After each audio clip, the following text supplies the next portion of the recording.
Plus 2 is proud to bring you the 2+2 Pokercast, presented by the PokerStars VIP Club.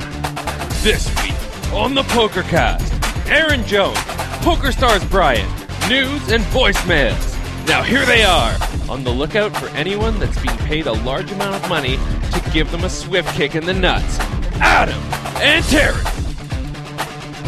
Welcome to the 2+2 Pokercast, presented by the PokerStars VIP Club. This is Pokercast episode 395, January 21st. I am your host, A. Schwartz, alongside Mr. Roscoe P. Coltrane. Hey, how are you? R.I.P. And Terrence joining us from Thailand. Terrence, how are you?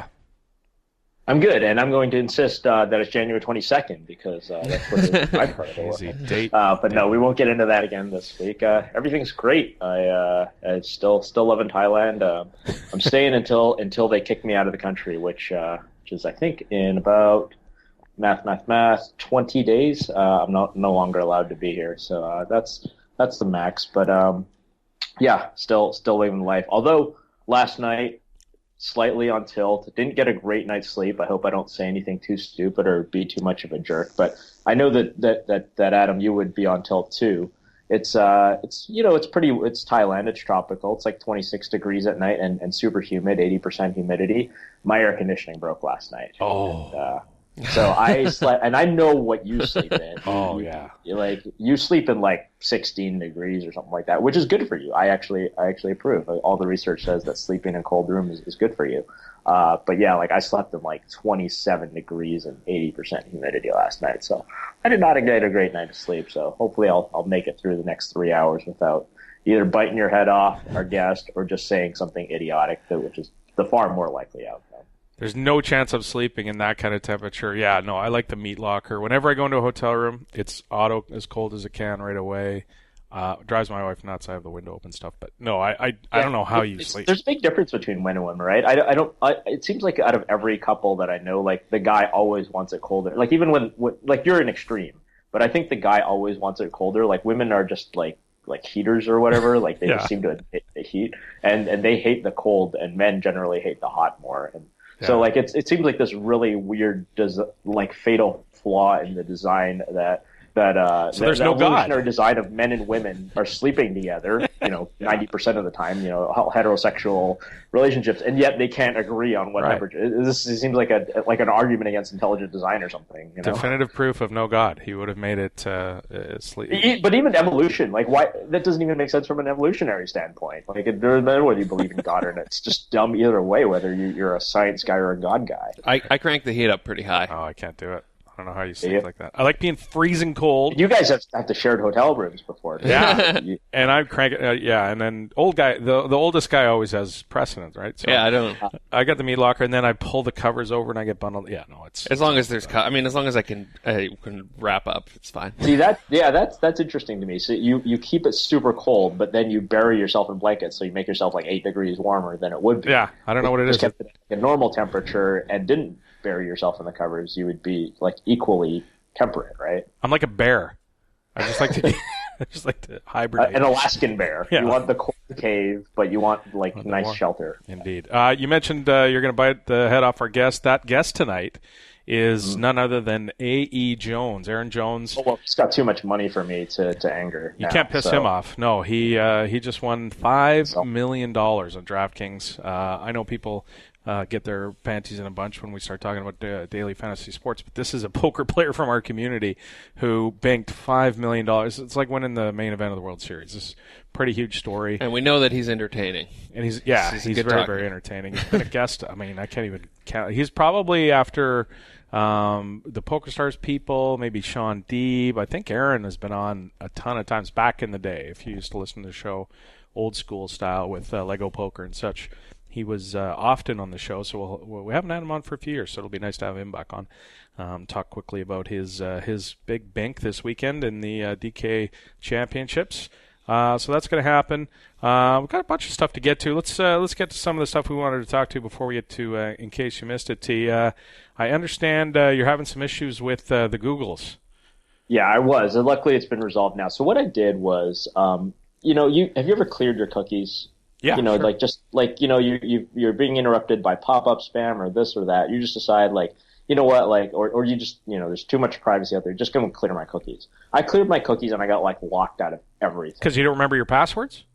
No, I remember my passwords. That's not the problem. The problem is that all of these websites, so Google included, but PayPal and a lot of them, they're like, they don't recognize your device, right? So like any time that you log into like Google from some computer that you've never used before, there's that whole security measure, right? Sure, yeah.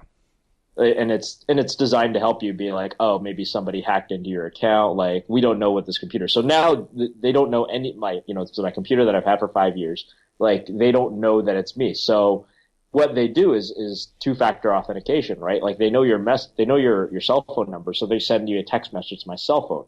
Well, guess what's registered? My Canadian cell phone number. Guess where I am? Not Canada. Pretty goddamn far from Canada. No.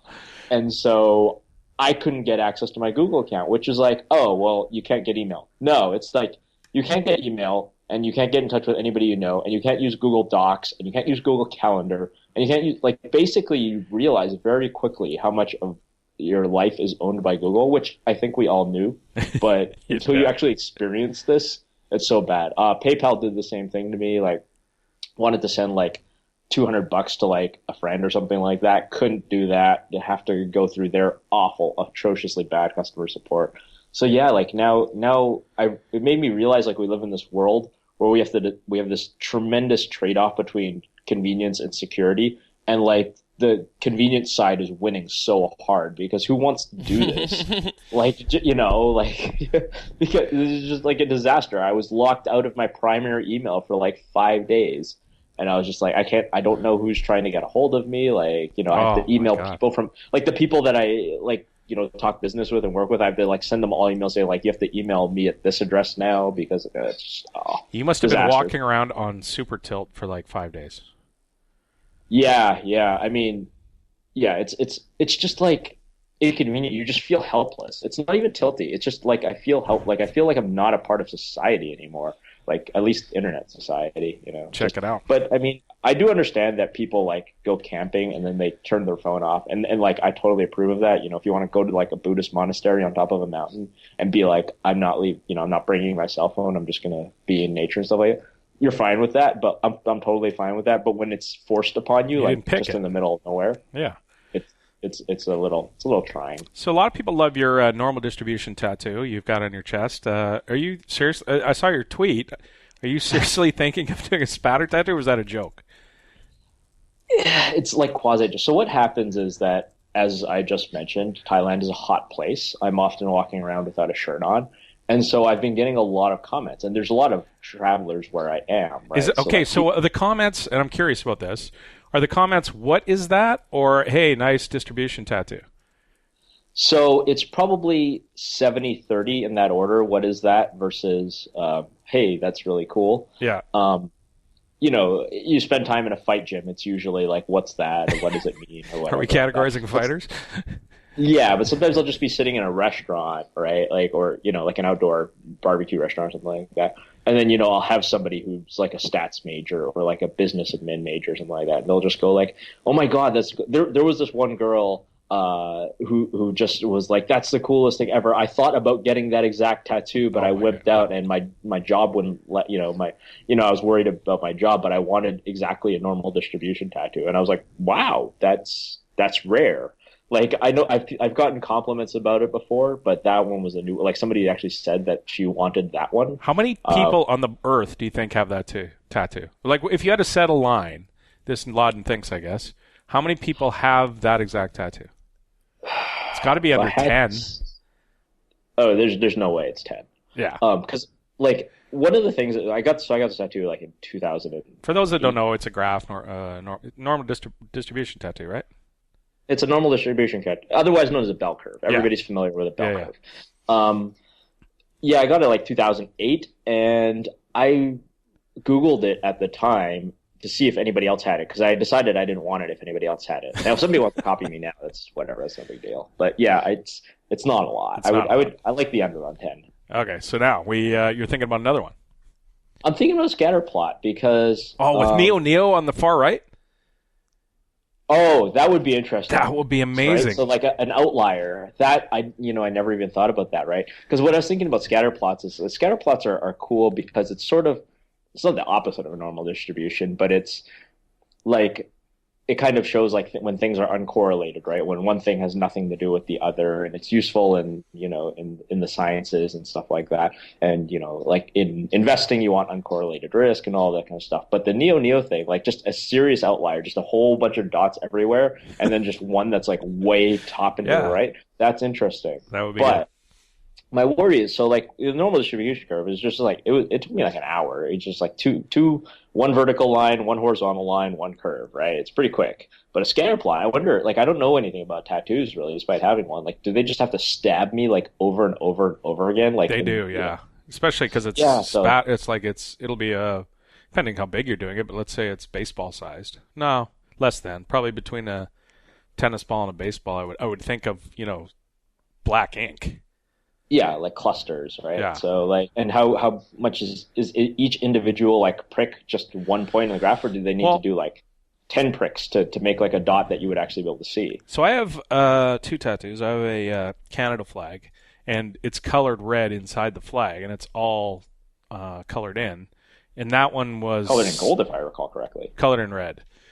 Oh, it should have been actually. It should have been gold because I did it the morning. I remember you got it during the Olympics. I got the morning of the gold medal game, Canada and the U.S. I'm not sure if you can get metallic colors. That doesn't sound very healthy. Yeah, you probably don't want that in your skin. But that took, I want to say, it took 2 hours or something, like of heavy, maybe not that, hour and a half, like of in it, steady to color it all in. So I think it hurt a lot, but I'd had a whole bunch of beers, so it didn't really affect me too much. Yeah, I think that's the most common way of getting through. But there's also like a zillion tattoo places where I am because it's Thailand and they're big on that. So. Yeah. And of course that's what people do. It's like Las Vegas, right? Like there's just a disproportionate number of tattoo places in places where people are on vacation.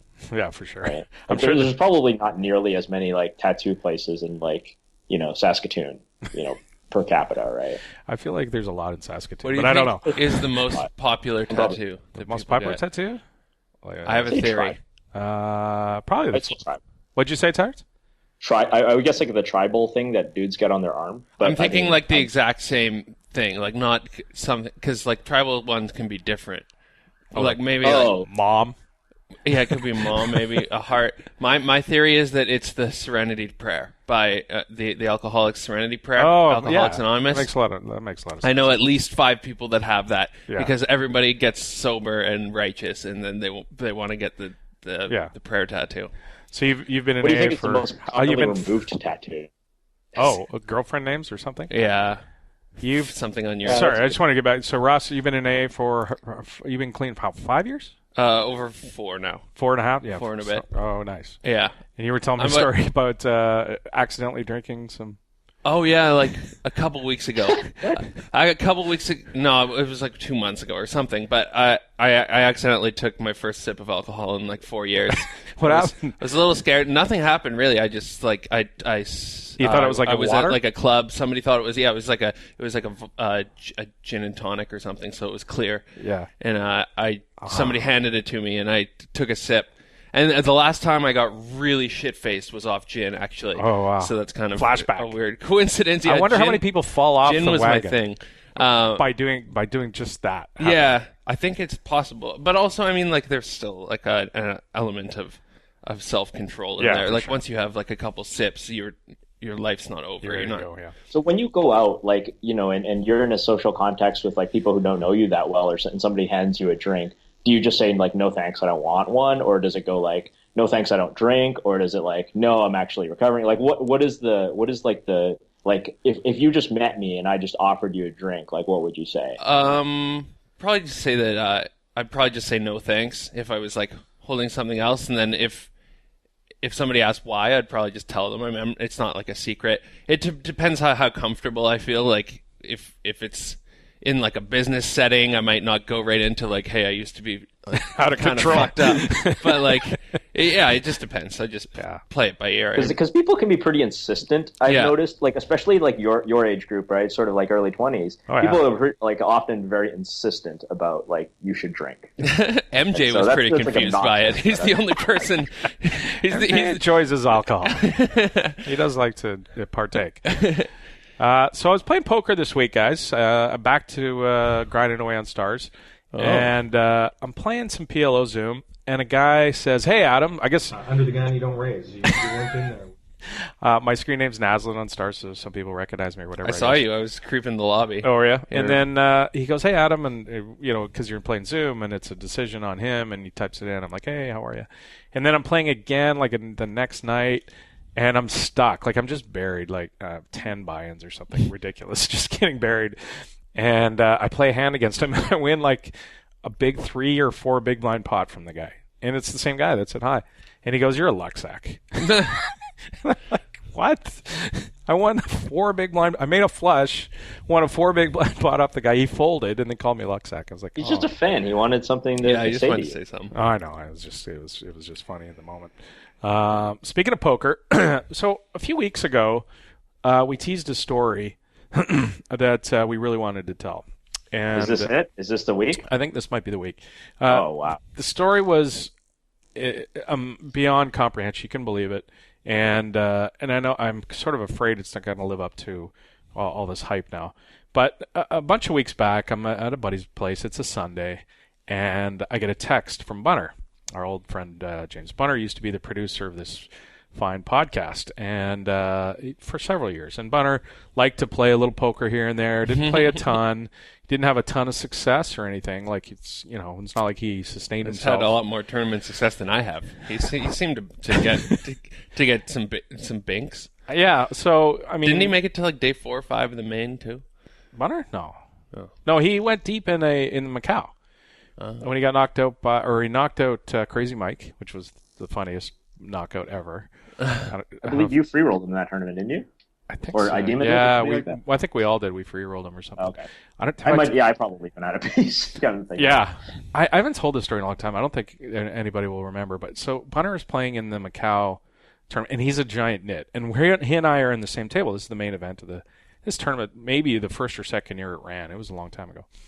And Crazy Mike, for those that don't know, is sort of a high-stakes mixed game player in L.A. and in Vegas. And, he played No Limit Hold'em tournaments, but, he's a mixed game player. And Bunner, he didn't know who Bunner was. Bunner and I, again, are at the same table, and Bunner is a giant nit. He's just folding and folding. He wants to, he's not ever getting out of line. So this hand comes up. Bunner is in the big blind. Crazy Mike raises his blind. Bunner calls. And the flop comes like deuce, 4, 7. Like just nothing, right? Bunner checks. Crazy Mike bets.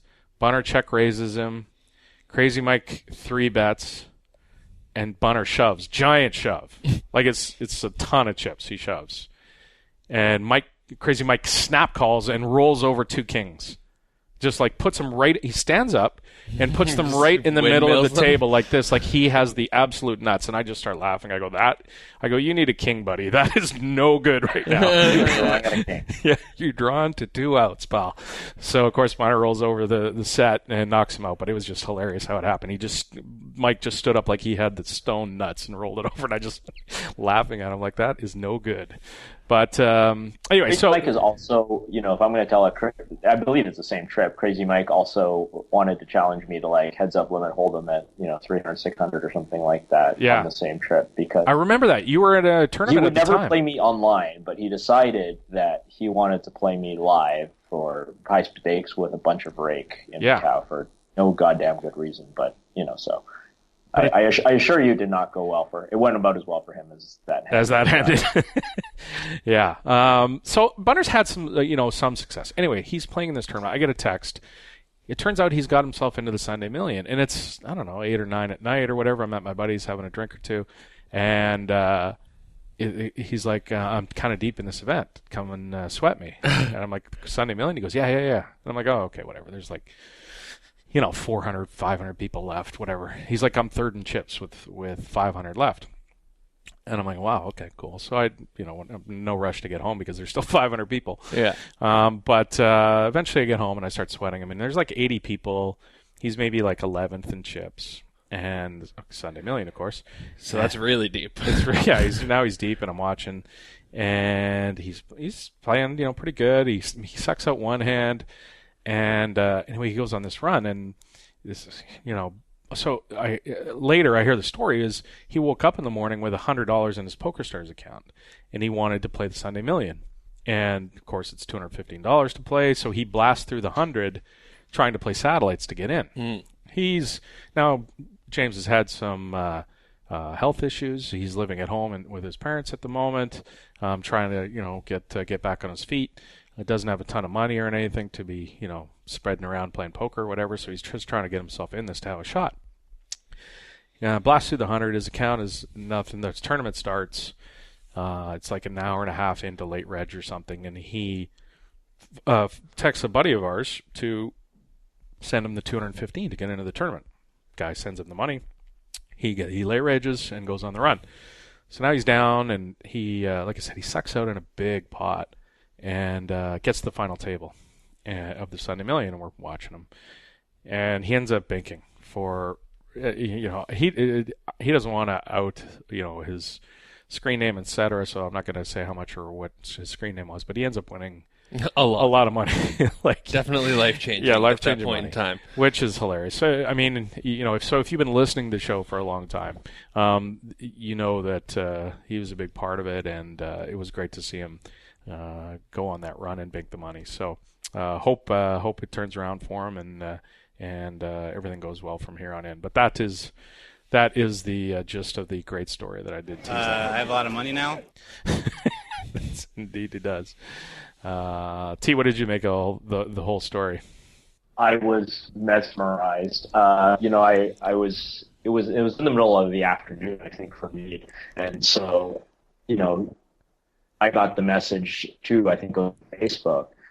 I'm 20 to 250 people left or something like that. That's really cool. I told my girlfriend to look, and she's, as most I think non-poker players do, they go like, oh, what is he guaranteed right now? And I'm like, whatever it is, like $1,000 or something like that. But yeah, she knows Bunner, and he's like, oh, that's like a really big deal for him. I'm like, yeah, it would be great. And then I actually lay down to take a nap because I was super tired from training, and I woke up and it's like 25 people left, and he's like third, and I'm like, oh shit, this could really happen. And then I open up Skype, and you and Ross are going crazy on the Skype, I don't know what the hands are because all you guys are doing is typing exclamation marks, OMG, oh my G, and once in a while it would be like, oh, that's a sick beat or something like that. I'm just woke up to 2 hours of ups and downs condensed into 30 seconds, and then I had to watch it from there on in, and like you said, it is a ton.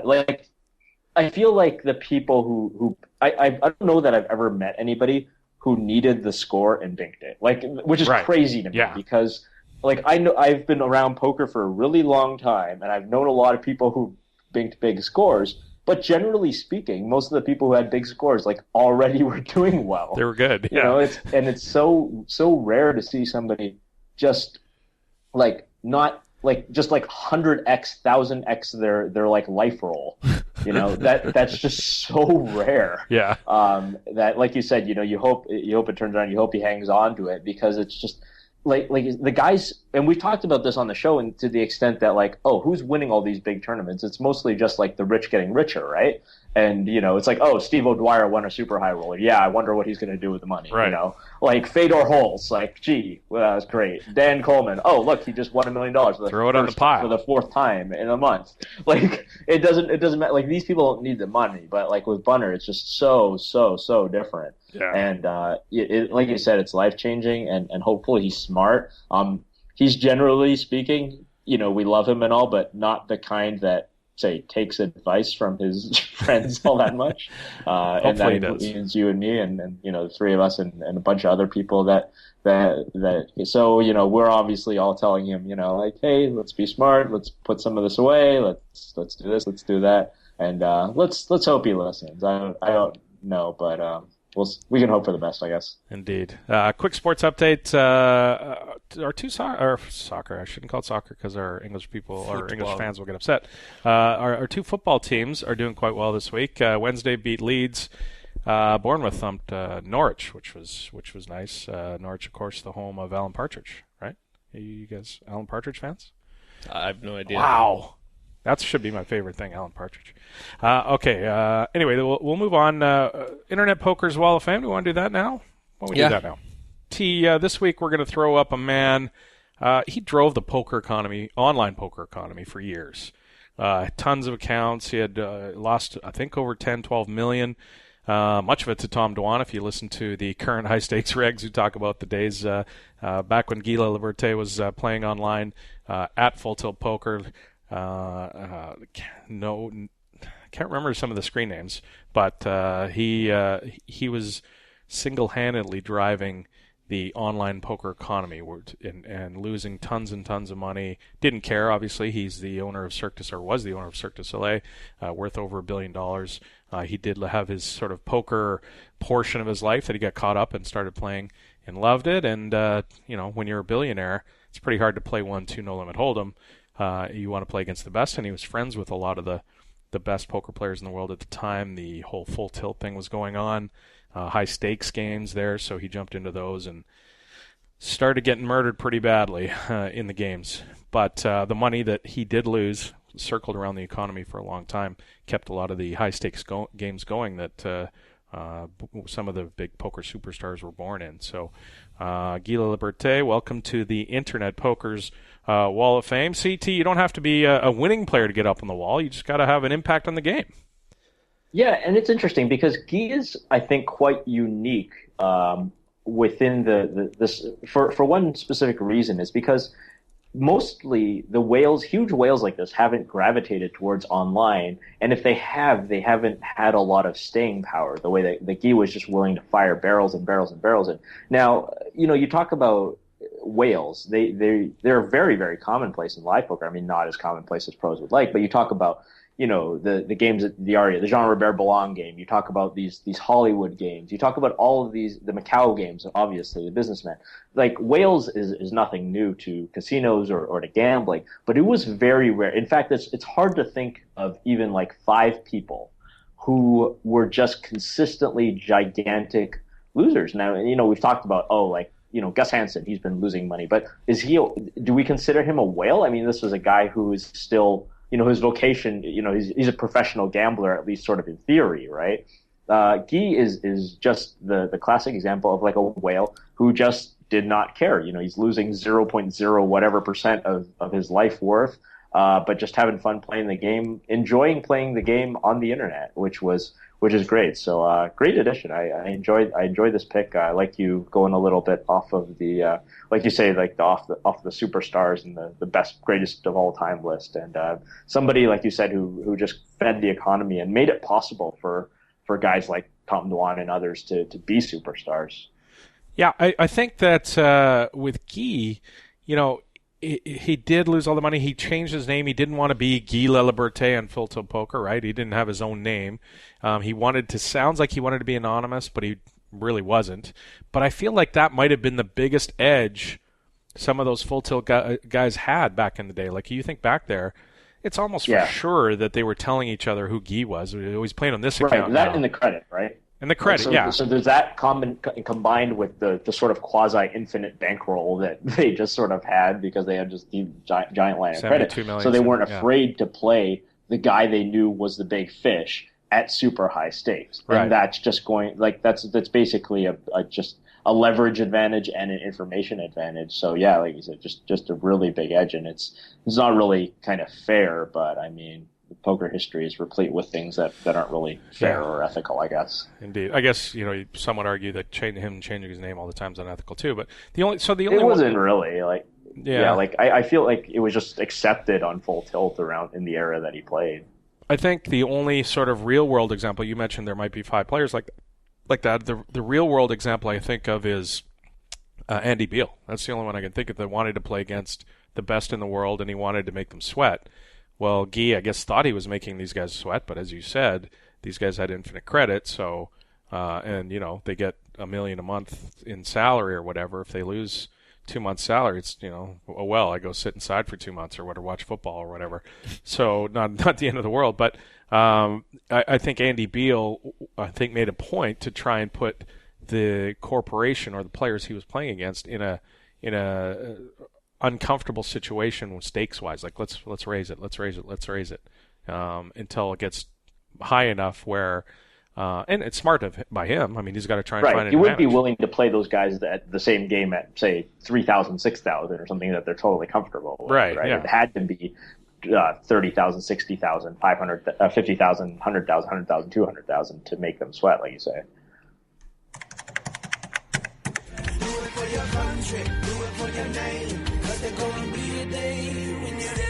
Internet poker. And we did find somebody that is going to do up some, or get us caught up. I think we're 7 people behind on the website, now 8, with Guy on there. So we're going to get that caught up in the thread this week, hopefully. Let's get to some in case you missed it. How did he miss the open goal? 6x4, and he comes up 0. Oh, no! Oh, yes! He missed it! He's missed it! How on earth did he miss that? In case you missed it, down at the Aussie Millions in Melbourne, Australia, where everybody has headed after the PCA, a woman was playing in a poker tournament, and she went in. This is at the Crown Casino, of course, and she went into labor, and in the middle of it, and her husband, who was sweating her at the time, she had to be taken off to the hospital to start her contractions and go through all the process of having a baby. I guess there's no discussion of was it early, was she due that day, that kind of thing. I'm going to assume because she's playing in a poker tournament, it was probably a couple of weeks before the due date, and maybe the baby came early. Anyways, her husband was allowed to jump into the tournament and play her chips and finish the tournament while she got taken off to the hospital, which is sort of interesting given that her husband thought it was more important to play in this poker tournament than go with his wife to the hospital. Hey, you got to get that college fund started right away, right? Yeah, but so anyway, our buddy Alan Kessler, the Chainsaw. Hi. Nice to be on your show again. He started a thread, as he is wont to do, in NVG about how big of an injustice this was, which is sort of fun. Did he really say that? I mean, I don't have the original post in front of me, and I know he was like, this happened. I'm not sure. I know a lot of people are sort of getting on his case about saying that. I'm pulling up the thread right now. Did he really go like, this is the worst thing ever? No, it was pretty clear that he wasn't in favor of this happening. That was the point of the thread. I don't know if he said it was the worst. Although Joe McKeon, who is the... Okay, I've got it. He says, woman gives birth to a baby and they allow someone else to play woman's chips. I've never heard anything like this. Details on KevMath's Twitter. So I guess it's sort of implied, but it's not. Yeah, I mean, he's not happy about it, clearly. It's not like, oh, good job, crown. But Joe McKeon comes in the thread, our reigning World Series Poker Main Event champion, and...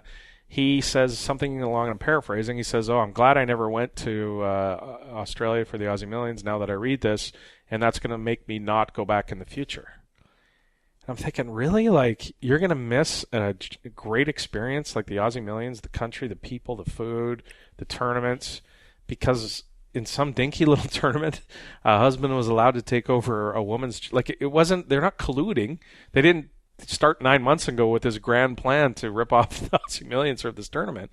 Like, it's, you know what I mean? It's not like it's a... Well, and especially consider, like, I mean, whatever you think of it, like, I don't feel as strongly about it, I guess, as you. Like, if they'd done some, like, I feel like there's maybe other things they could have done. They could have, like, paid her equity, they could have refunded her, whatever. But I certainly have I'm not one of these people that has a super strong opinion. But, like, it's like you say, like why? Like, why do you have such a strong opinion about something like this? Like, I remember, like, I've had issues with poker tournaments before. It takes, like, a lot. It actually takes, like, somebody doing something unethical for me to say, like, no, I'm not coming back here today. Or they have to, like, do a really bad job running it. And for the most part, the Aussie Millions does a very solid job, right? Like, whether you agree with this ruling or not, who cares? Like, right. This is not the thing to take a stand on, right? No, certainly not. It's to be fair to Chainsaw, I think he was less upset than maybe Joe was about it. He was just posting because it's something that is a bit unusual, and he decided that NVG needed to talk about it. there's a rule, by the way, and at the Aussie Millions, if you want to read the rules before you go to a poker tournament and find out if stuff like this is allowed, where it says a person can be nominated. A substitute can be nominated if in an emergency type situation, I guess. So it's if the person is not already in the tournament or hadn't played in the tournament is stipulated. So anyway, I just it's kind of like you said. I mean, it's obvious that this wasn't like an angle that they were setting up because the guy didn't even register to play in the tournament. Yeah. Right. Like so really, if you wanted to multi-account, and that's actually part of the rules. It says when a substitute is nominated, the entry will be transferred to the substitute, but it does say provided that person is entitled to enter the tournament and has not already entered the tournament, right? So they wouldn't have allowed this, presumably, if he'd actually played the tournament as well. So clearly, it's whatever. Like if he were the real poker player, if he's literally the second coming of he's Phil Ivey, he's Tom Dwan, he's Phil Galfond rolled into one and nobody knows about it yet. He probably would have just played the tournament himself. Yeah, exactly. He didn't play in the event, so he obviously isn't a superstar poker player. But anyway, I thought that was interesting. In case you missed it, high stakes reg Jason Moe had his Stars account suspended pending an investigation. That investigation was into some statements he made on Twitter during the PCA threatening Lee Jones. You'll remember back, we talked about it on the show a bunch, and Jason Lee was, what tournament was it? Barcelona. Barcelona, right. So they're in Barcelona, just a quick recap, and Jason has some chips, he says, missing from his stack during a break, and Lee made an unfortunate comment and on the live stream when he was talking about it and apologized for it after.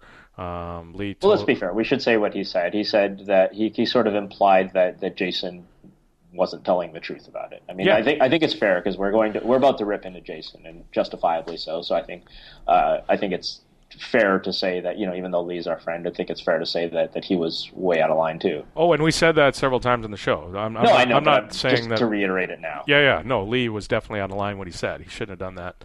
And as I said, he did apologize. So fast forward to the PCA. Jason's not there, or maybe is there, but isn't where. Somebody tweets that we saw Lee on the dance floor, and Lee. Joe Ingram. Was it Joe Ingram? Yeah. And Jason tweets that, and I'll quote it: "I would like to pony up a large amount to give a swift kick in the nuts to Lee." He was talking about Lee Jones, and say J-Mo sends his regards. So it's not, hey, will somebody go, I will pay $5,000 for somebody to go kick Lee Jones in the balls, and when you do it, come back and I'll give you the $5,000. But it was worded closely to that. And some moron, one of his followers, quickly responds, if he comes to Oz, definitely done. You know what I mean? So it's a real sort of threat. It's not, he can say he was joking and say, well, I worded it specifically to try and make it seem like I was joking, but it ends up being a real threat.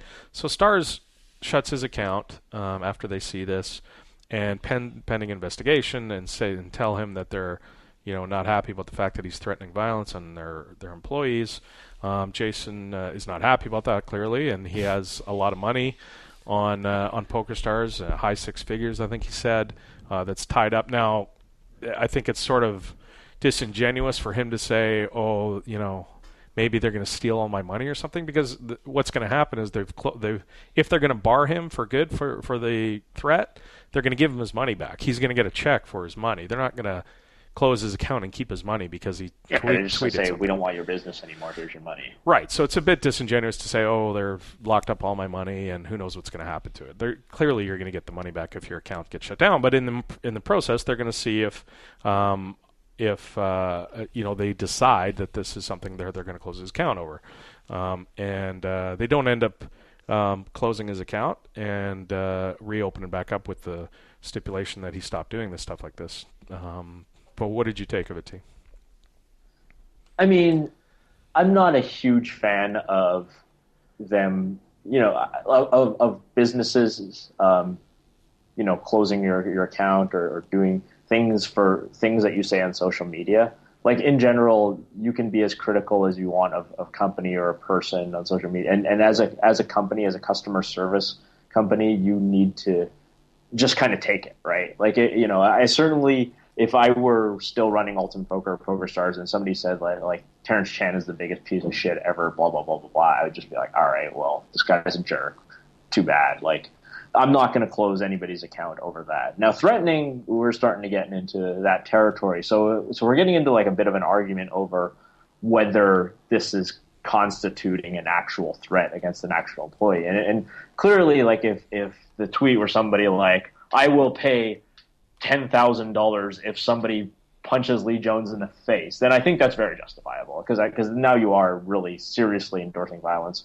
Jason Moe, given his history, given the style of his behavior on the internet, it's more than likely that he was not actually serious about it, right?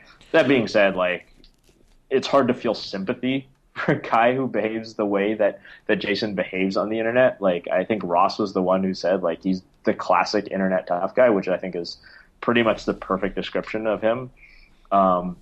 But no, I'm not a fan of Star. I think in this case, I'm not a fan of Stars taking it upon themselves to close his account. And not that they don't have the right to. Of course, they're a private company; they can do whatever they want. And not a private company, but you know what I mean. They're an entity that's allowed to refuse service to whomever they want based on whatever reason they want. They certainly have the right to. I just don't think it's a good idea. I don't think it sets a great precedent for them to say, well, we're going to monitor your Twitter feed, and if we don't like the content of your Twitter feed, then we just are going to close your account and tell you to pick up shop and go pound sand. I mean, it probably doesn't help that Jason Moe's probably like a net winner on Stars, and but I don't know what role that would have played into it.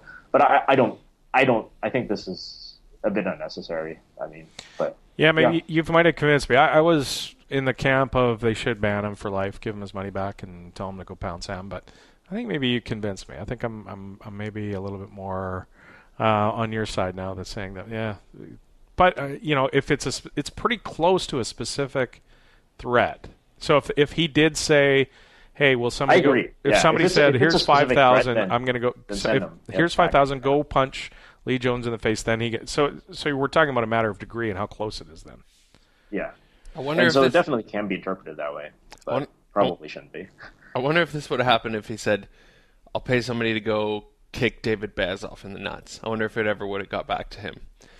It might be more serious since him and Lee have had a history. Well, and that Lee's probably follows his Twitter or, some... Right, and the people who know Lee follow his Twitter. Like, I don't know if the people who work for Stars and are in charge of overseeing social media are going to be as loyal to David as they have to Lee, who's been part of the company for 15 years. Yeah, exactly.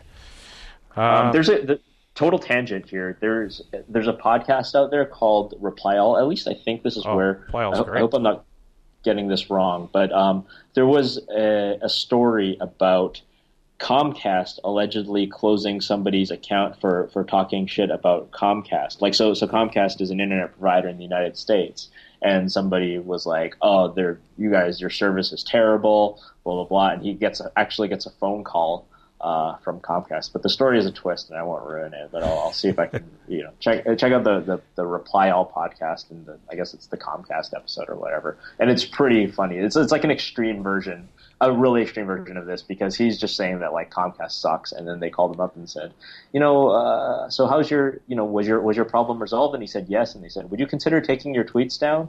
And he's like, no. And he said, well, we might have to shut down your account. Anyway, check it out. A total tangent, but it was just so funny that this story showed up like 2 days after I listened to this podcast. Pretty similar, yeah. Speaking of the Aussie Millions, Event 7, the $2,500 8 game was won by Stephen Chidwick.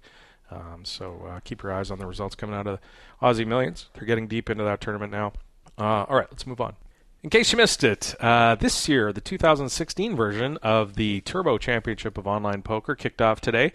50 events, 10 days, buy-ins ranging from $7.50 in rebuys to the $2,100 high roller and the $700 main event. $15 million guaranteed over the 50 events online. Joining us to talk about it is PokerStars tournament extraordinaire, Mr. Brian Slick. Brian, welcome back to the show. Hey guys, what's going on? Not much. How's things? Let's first talk about the fact that there are some players that can complete the Grand Slam of online poker.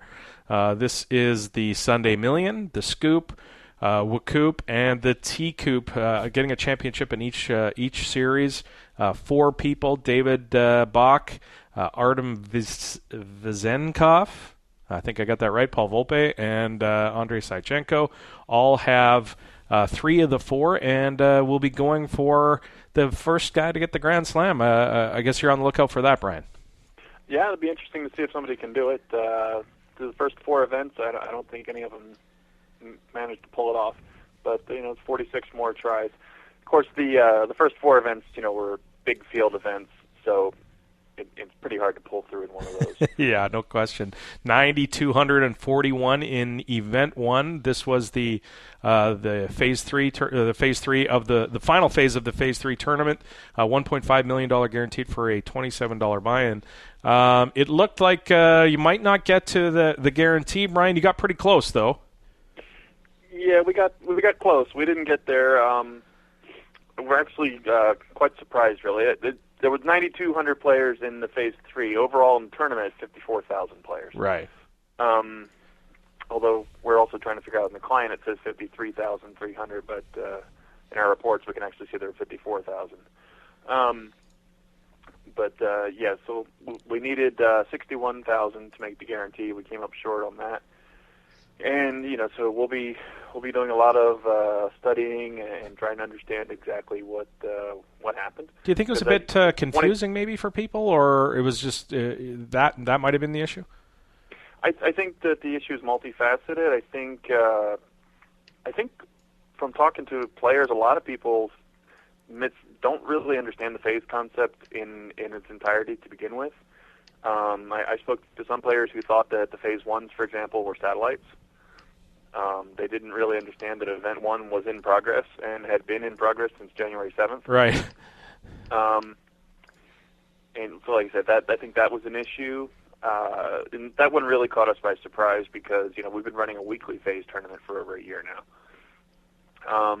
And we ran the phase tournament in WCoop very successfully. And one of the things that makes me wonder about that is if that is showing us the difference between a turbo the player pool at $27 and a world championship event at $109. The player pool, I think with the player pool being more recreational than you see in the WCoop, then the players are just it's not that they're in any way less intelligent or anything like that. They're just less experienced, right, and less conversant with the client, so they don't have the knowledge. So basically, I think we relied on some data that wasn't as reliable as it could have been or should have been, and we were a little overconfident in the setting of the guarantee, and we've learned an expensive lesson. Well, it wasn't too expensive. Pretty close. Not too far off that $1.5 million guarantee. The good news is following those events, 2, 3, and 4 all blew the guarantees away, including the No Limit Omaha 8, which is an interesting event. I'll ask you about that. But last week on the show, Brian, we played Poker Jeopardy, and one of the categories was bad poker variants. And one of the answers was No Limit. It was No Limit Omaha 8, I think. Is that the category? Who buzzed in first on that one, by the way? I think Terrence Chan got that one right. Yeah, thank you. That's correct. Who was Terrence? Given that we were talking about cash games at tournaments, but that's a different format. I haven't paid attention. Has that event been on a bunch of Coop schedules? Yeah, and we've had No Limit 08 for quite a while now. It was something that I started introducing into the main tournament schedule, I want to say about 4 years ago. And after a brief introductory period, it started getting more and more popular, and to the point it started overtaking PL 08. Wow! In terms of popularity, and I would say that NL 08 is probably the most popular tournament style of 08 that we have on the site right now. Wow! And it's been around, Adam. I don't know if you realize this, in cash game format for, like, dating back to when I worked there. So we're talking like 14 years or something like that. Like, it was just one of those things. Go ahead, Ryan. I said that's back when the client was in black and white. There's no color. Exactly. Yeah, exactly. You needed to hit your computer to get the signal right. Yeah, like, it was just one of those things where I think the programmers were like, well, okay, so they know that no limit can be played or hold'em can be played in limit, and in pot limit. So when they went to go create the Omaha, they're like, okay, same thing, limit, no limit, pot limit. Not kind of realizing that, oh wait, nobody actually plays no limit 08, and then the games just ran. So can't take away a game that people are running. So and then Brian embraced it fully by making it a championship event across. Is it all three championships? Oh yeah. It's really popular. We ran I think 2 in the most recent W Coupe, if I'm not mistaken. I can actually check on that real quick. So somewhere out there's a world champion of No Limit Omaha 8 event, and it is the undisputed world champion because there's no casino that's going to have this event. Like, there's no World Series event that has. It's the only place that's played in the whole world. Like, the person who wins the W Coupe No Limit 08 is the reigning world champion of No Limit Omaha 8 That is unarguable, indeed. Brian, while you do that, I was goofing around with some of the satellites today, taking bad beat after bad beat, and trying to get my way into. I don't know why, considering I had to do the show tonight, but I thought, it'd be fun to try and maybe play at the same time or whatever.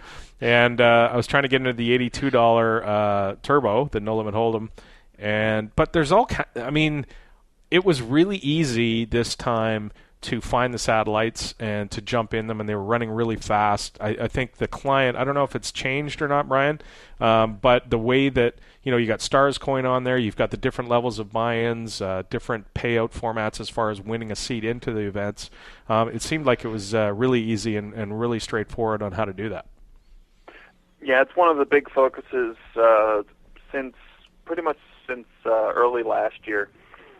One of the things I've been trying to do is make satelliting a lot more simple, but at the same time a lot more diverse in terms of the opportunities that players have to get in. So, for example, if you look in the client right now, pretty much anything that's a freeze out above $7, you can either buy directly into it and play in that satellite, or there'll be 1 or 2 or possibly even 3 different levels of rebuy satellites to get into that satellite. And it gives people so many more opportunities to participate and work their way into the tournament. So, even if you're somebody that's got $4 in their account and, playing in that $27 T-Coupe event is an aspirational thing for you, whereas we have grinders that they would drop $27 and not even notice it. But, that person can play in an 11-cent round 1, win their ticket in the satellite, and then win the satellite, and then go on and it's great. It's a great thing. I hear from players all the time that it was just they're happy just to play. They just wanted to play in a championship event, and just even reaching it was something that they considered an achievement. And it's always really gratifying to hear that sort of stuff from players. And it makes us want to work even harder to give them good opportunities to get in and whatnot, and make sure everything's correctly labeled and all the names are right and everything like that. It makes it all worth doing. You mentioned the buy-in levels, Brian. Can you talk quickly about, there's a pretty wide range in this event. The Micro Millions, obviously, even in the name, you're going to have a pretty tight sort of levels of buy-in. They don't go too high, and they're micro as well. So, but this one you got to take into account everybody that wants to play. But there, it seems to be a level for everybody. But maybe talk a little bit about how you go about deciding buy-in levels. I would say the T-Coupe is pretty much, I would say the bottom end of it is a medium stakes, because it is $750, but all the $750 tournaments are rebuys. So, realistically, those are about $21 tournaments. Right. And, you couldn't play them on one bullet. You can, but, probably not the best strategy. Right. And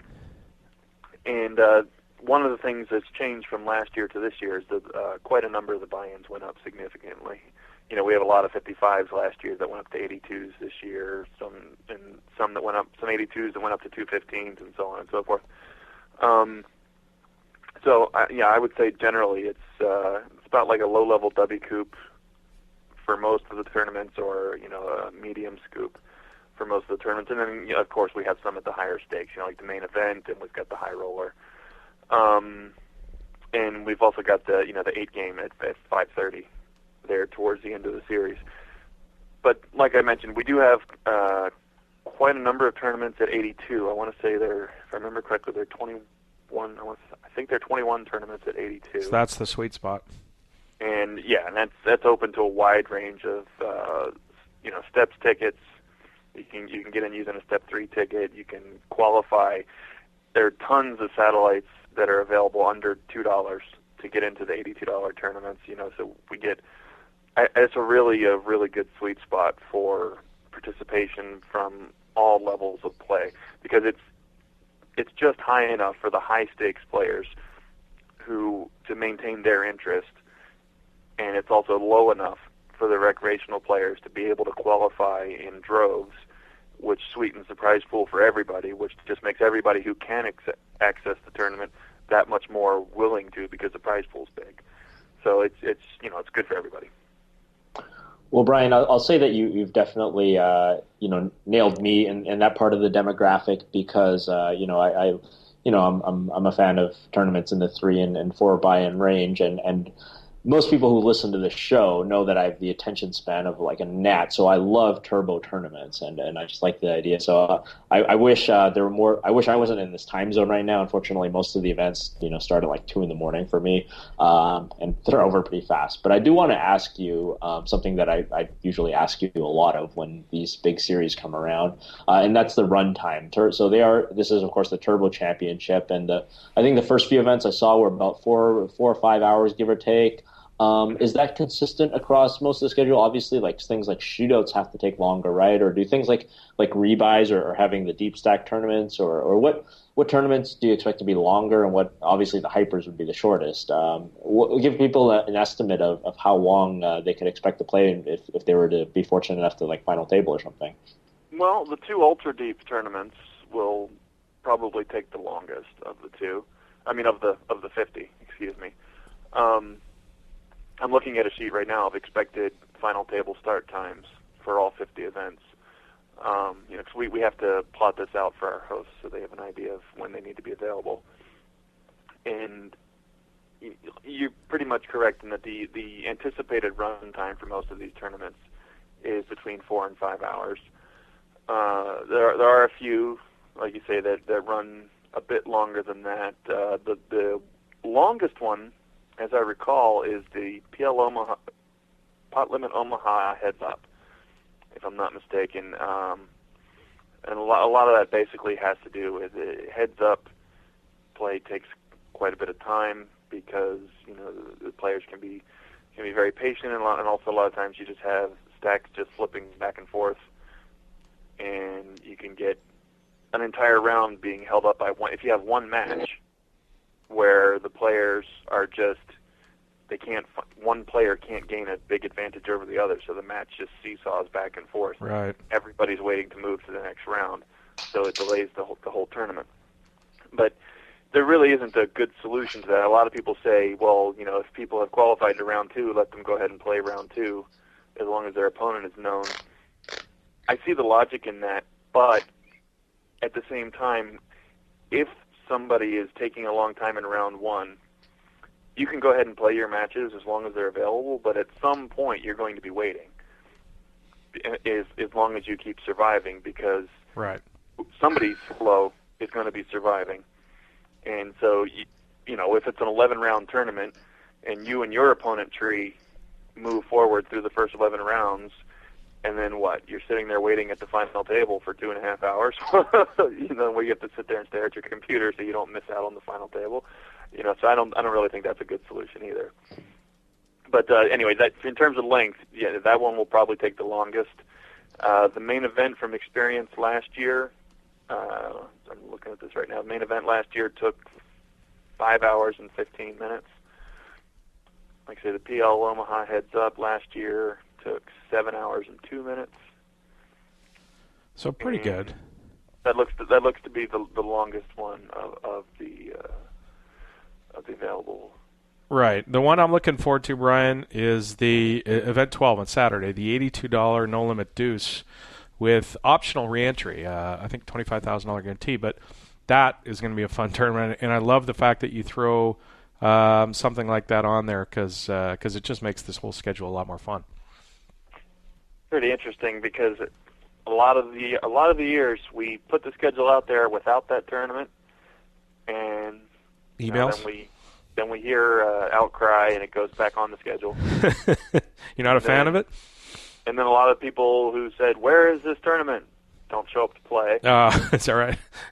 And I don't have any issues with single draw, except from the perspective of a tournament director who would like bigger prize pool. A full tournament?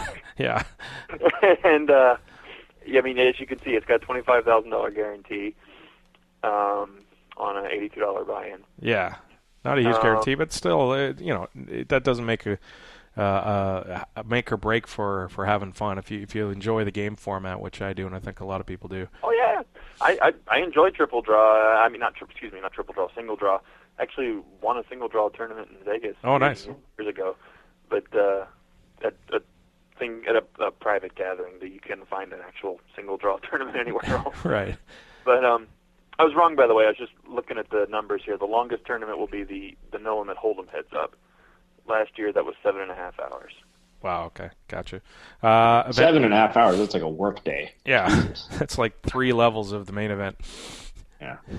But yeah, I mean, it's we don't do the entire cornucopia concept in a series like T-Coop. I mean, it is, by cornucopia, I mean, where we have to include one of everything.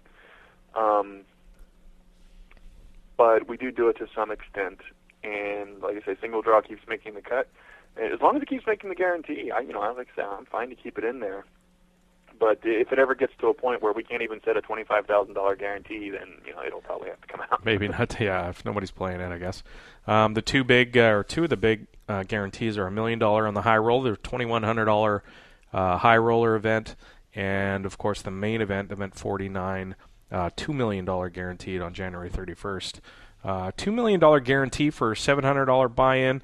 I guess you when you're thinking about Poker Stars and tournaments, you think about the Sunday Million, and it's a $215 buy-in. So I guess with a $700 buy-in, you're going to have a different sort of array of players playing that. A lot of people are going to be satelliting in, though, I would think, and I believe you can win your way in with Stars Coin now.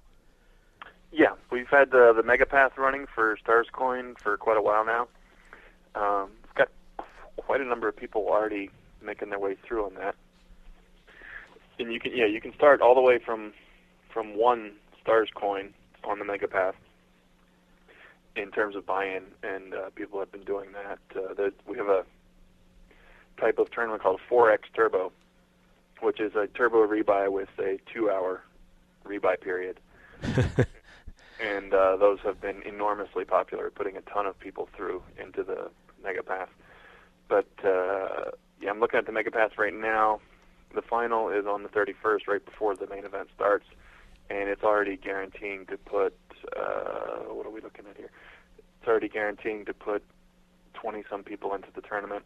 Wow. And we've still got 10 days to put people through the Mega Path. I think when it's all said and done, we'll probably put 30 or 40 people into the tournament through the Stars Coin path, and that's great. I love the Stars Coin tournaments. It's been really interesting to see that so far, from my perspective, they seem to be more popular than FPP tournaments were in the past.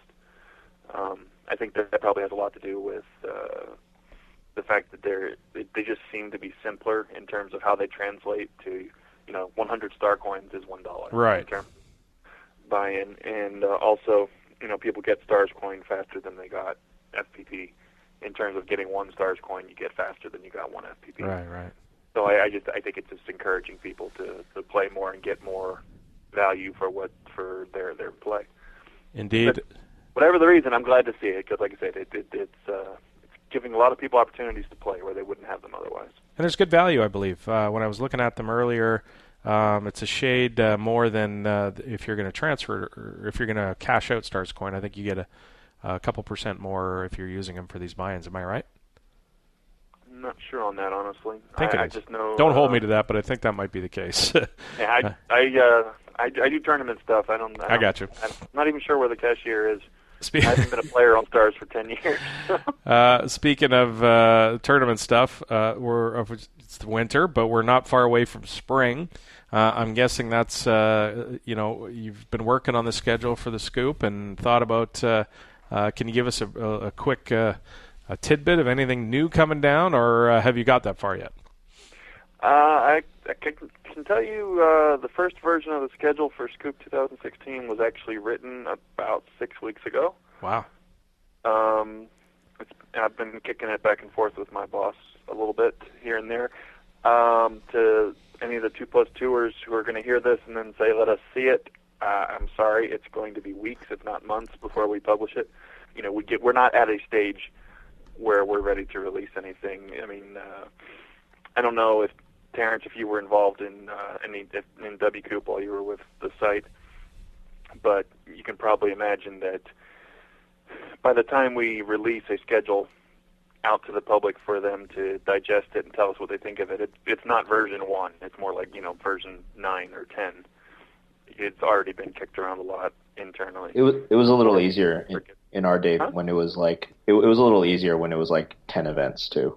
I think your job is certainly harder than when we were cobbling this stuff again. So for us our version was just trying to figure out a reasonable price point because we were going to only have like 8 events. Yeah, my first WCoop was 18 tournaments in 2006, and the most recent one I did was 70. Yeah. And then of course Scoop is over, I think it was 145 targets, this most recent Scoop or something ridiculous. And then you count in all the deadline turbos and all that. People are complaining about that a WCoop bracelet just isn't what it used to be anymore, So you can't devalue the WCoop bracelet too much. Yeah, I never quite really understand that one. I mean, as long as the people are playing and the prize pools are building, one of the things I've always heard about when people talk about the bracelets is that the people who've won them, they always say, it's wonderful, it's beautiful and whatnot, but give me the money. Yeah, no question, for sure. Thanks so much, Brian. Looking forward to a fun schedule here in the T-Coop. I'm sure a lot of people out there are going to grind away, so I hope it goes well for you, and we will talk to you, I'm sure, before Scoop. Looking forward to it, guys. Thanks a lot. Have a good night. Thanks to Brian for joining us and break it down T-Coop 2016. All right, we're going to take a break and come back. We've got Aaron Jones on the other side of the break and a whole bunch more in case you missed it. Some voicemails, some emails, lots of stuff to get to, some hands to break down, a little Roscoe report. Full show today, so hang in there. You're listening to the 2+2 Pokercast presented by the PokerStars VIP Club. More right after this.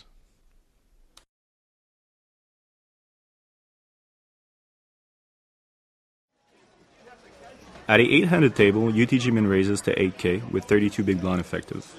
Cutoff calls with 70 big blinds, and I call with 10-9 of spades on the button with a stack of 400K. Both blinds fold. Flop comes Jack 8-6 rainbow with 1 spade. UTG bets 14K, cutoff calls, and I overcall. The turn is the ace of spade, giving me a flush draw. UTG keeps on betting, 32K this time. Cutoff calls again, and I raise to 90K. After tanking for a few minutes, UTG lets it go. Cutoff takes even longer before folding too. Team Pro Online's Marc-Andre French Dog Ladouceur is a Supernova Elite VIP. This is the 2+2 Pokercast, presented by the PokerStars VIP Club. Okay, people, most of the kittens have perished. There are a few left you can save, though, and here's how to do it. Get involved with the Pokercast by emailing your questions, suggestions for the show, or even record a sound clip. Adam will be using the best ones on the air. Well, let's face it, probably the worst ones as well. I can see you there at your computer. Send an email right now.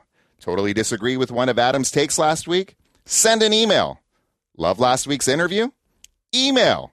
Want to know how much cash Adam has on him right now? Email. Pokercast at 2plus2.com is the address. Ship the funny to Adam today. Hey, poker fans, don't forget about the 2plus2.com digital magazine. Each month, a wide array of poker professionals and media write fascinating articles about the game you love.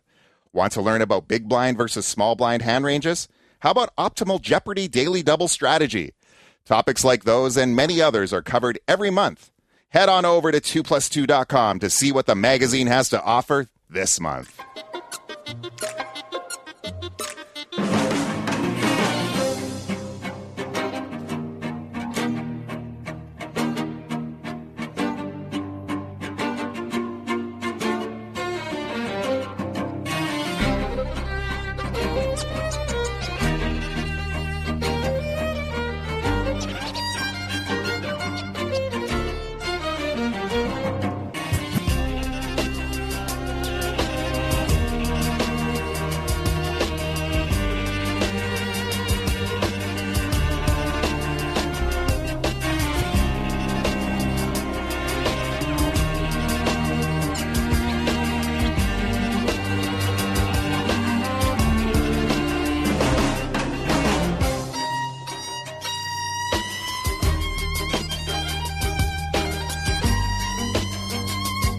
Welcome back to the 2plus2 Pokercast, presented by the Pokerstars VIP Club. We are going to hook up with Aaron Jones in a minute, but I want to quickly do a little 140 or less.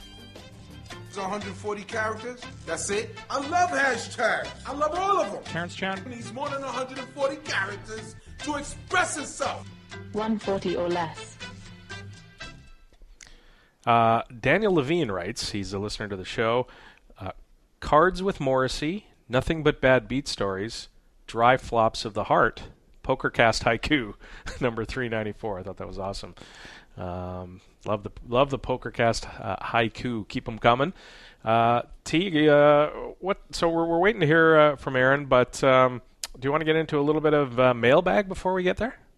Should we scatter it around? Or actually, why don't we do this? Why don't we do some more in case you missed it? We got a lot to get to there. Aaron, I think, is tied up for a few minutes, so we'll try and get to. He's busy counting his money, Adam. Yes, he is. He's a busy guy. We just won $5 million.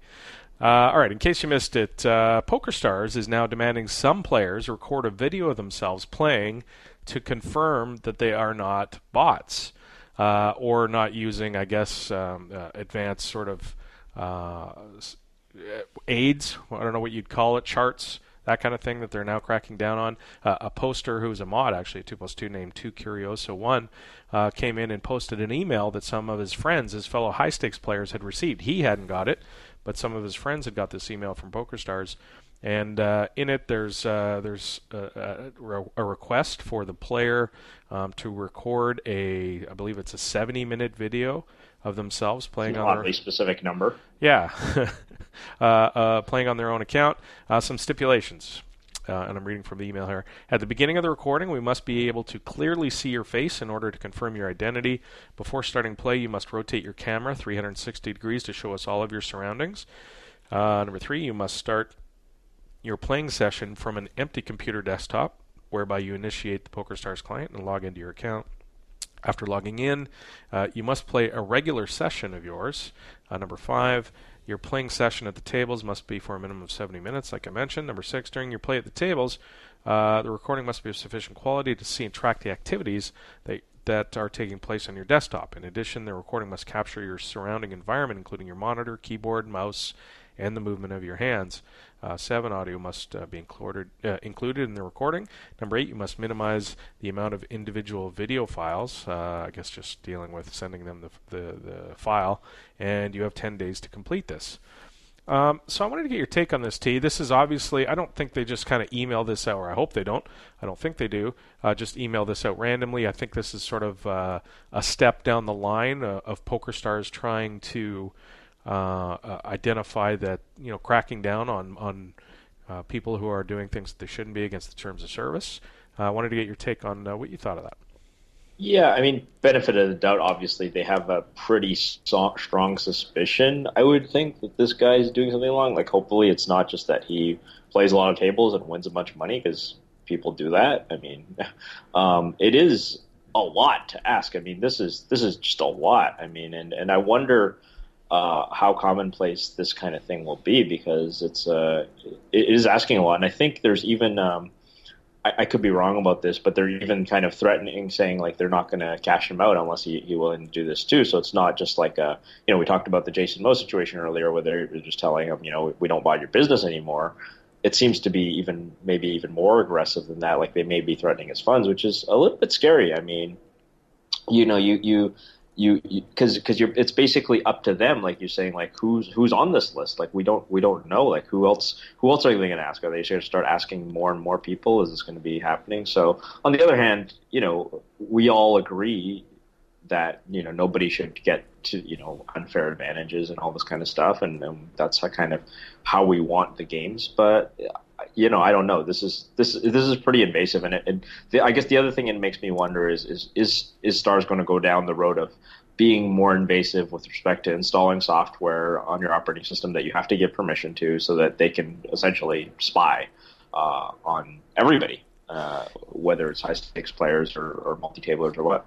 Yeah, it's a difficult situation, right? I mean, you've got this online poker landscape where technology is catching up quickly, and this kind of botting and study aids, or not study aids, playing aids are a concern, and can alter the way that the economy works. So are they cracking down?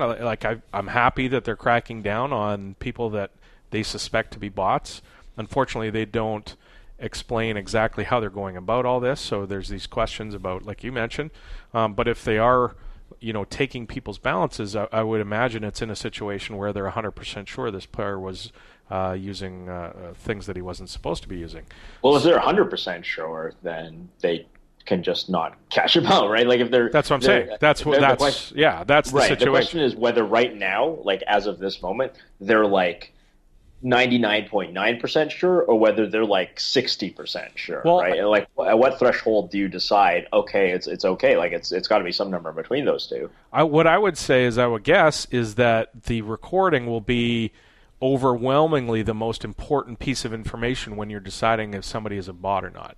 When they've got a recording of a player, and the amazing thing is that they can do these days now with bot detection, as far as how fast the cursor moves on your screen, where your cursor moves back and forth compared to when you did play before. Remember, the PokerStars has access to your desktop while you're playing on their site, so they can see all kinds of different things to make sure that you're not violating their terms of service. So now when they have a recording that they can contrast against your past sessions, and there's something completely different about your play this time, that so when you say, well, they're 80% sure now, this makes them 20, they could be 50% sure, but this is 100% a no-brainer that the person is a bot based on this video.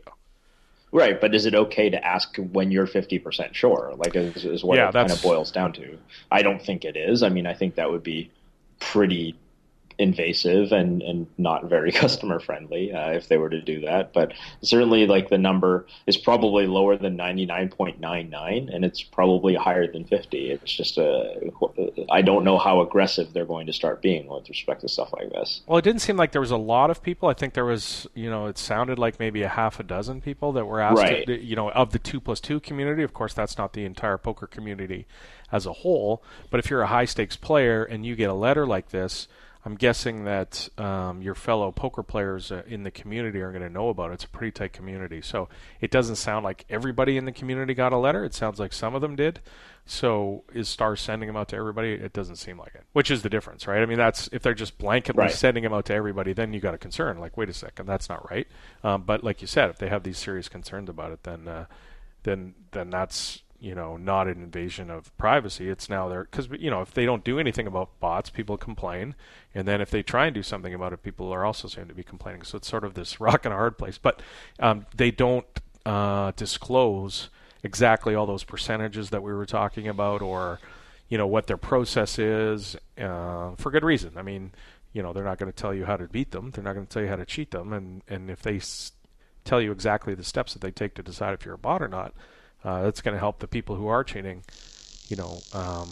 continue on doing what they're doing. Mm-hmm. Tricky spot. I didn't know that PokerStars had access to your desktop. Yeah, the client can monitor what you're doing on your. I believe that's right, Terrence? They can follow your applications that are running. I don't know what permissions that you give PokerStars. That seems like a question for like a Michael Josem or something. Joe Ingram's latest question to the online superstars is: Have you ever whacked off while you're playing online poker? That's his question. Yeah. That's hilarious. This is related to the topic. Well, he's saying like stars watching you watch porn or something. Yeah. Oh, I gotcha. I didn't associate the porn with it. Yeah. Joe says he's done it while 24 tabling PLO. That's impressive. In a couple of different, it's impressive in one aspect and very unimpressive in another. Indeed. All right, let's move on. Let's bring our guest in now, guys. This is a man who, as I mentioned before, has been on our show many, many times back in the day when he actually played poker. He ran, of course, Lego Poker for many years, crushing the head-up no-limit hold'em. He's now switched to DFS and Daily Fantasy Sports, and this past weekend did okay. He had a little bit of a bank. He took down the DraftKings Championship, I believe it's called, for $5 million. He poker legend, of course. I'm talking about aejones. Welcome back to the Pokercast, Aaron. I can always make time for an old friend. Woohoo. Thanks, guys. Nice. Let's talk about the $5 million a bit. We'll take a little step back. I want to ask you about what sparked your sort of move from high stakes poker to go play in the DFS. Well, really, since Black Friday, I hadn't been playing tremendously high stakes. I'd mostly been playing 2-5 and 5-10, and played a little bit higher at times. But it was just kind of one of those things where my interest had sort of been waning in poker since 2012 or so. And by the time DFS rolled around, which I guess would have been the first time for me in the fall of 2014, about a year and a half ago. I was, not grinding tremendously hard, and I realized there wasn't a ton of upward mobility in poker for me. I had some conversations with some high-stakes players, and it was more or less like, look, you want to play 60 hours a week, you can make, low, mid six figures a year, maybe, if you work really hard and you get in the right games, versus like, if you want to keep playing whatever I was doing 10 or 15 hours a week, I wasn't really trying very hard. Then you can, keep making a small amount of money a year, whatever, and you can just kind of hang out and travel and do what I was doing. And so when DFS came along, I was thrilled right away that I sort of saw some upward mobility and my momentum kind of builded towards the end of 2014 and earlier in 2015. And I liked it a lot more. I don't know if it was because I had been playing poker for so long that it had grown a little stale on me, or maybe it was just that there was a little, there were a little bit less swings, or maybe it was just that I was getting to sort of, instead of, continuously battling people and really having, difficult mental challenges, I was essentially just sweating guys and printing money. And that was kind of, that was preferable to me. I liked that a lot more. Do you think if Black Friday doesn't happen, you're still playing poker? Like, was it Black Friday, or was it, oh my God, I don't want to go play poker again? I don't know. I would say it's just too difficult to separate the variables because poker was already getting a little bit more difficult at the time. It certainly was getting more difficult. So I think Black Friday kind of expedited that. I think that, a huge percentage of the player pool, the stat that I had always heard, I think it was like 40% or something like that of I don't know if it was all funds or all accounts or whatever it was, were from the U.S. So that was a huge amount of fish, obviously, and poker got a lot tougher, especially since all the grinders moved out of the U.S. And you were not all of them, but a lot of them did, and certainly none of the fish moved out of very few of the fish moved out of the U.S. to play poker. So the ratio tipped a bit there. That with sort of just the, I guess, I don't really know what to call this, but just kind of the general internet age technology phenomenon type, where we're just kind of at an exponential rate. Everything is just getting so much more solved quicker. Math is becoming more prevalent in programming, et cetera, in all walks of life. And sort of the combination of those two things certainly made poker get quite a bit tougher. Okay, so some buddies are playing. This is late 2014. Or are you playing? And you're kind of a sports guy. I'm watching the football. Why don't I, jump in the Millie Maker back when it first started? What's the start for aejones in DFS? That's actually basically exactly it. What happened was some poker friends kind of said, "Hey guys, there's this cool tournament. You can win $1 million for first place.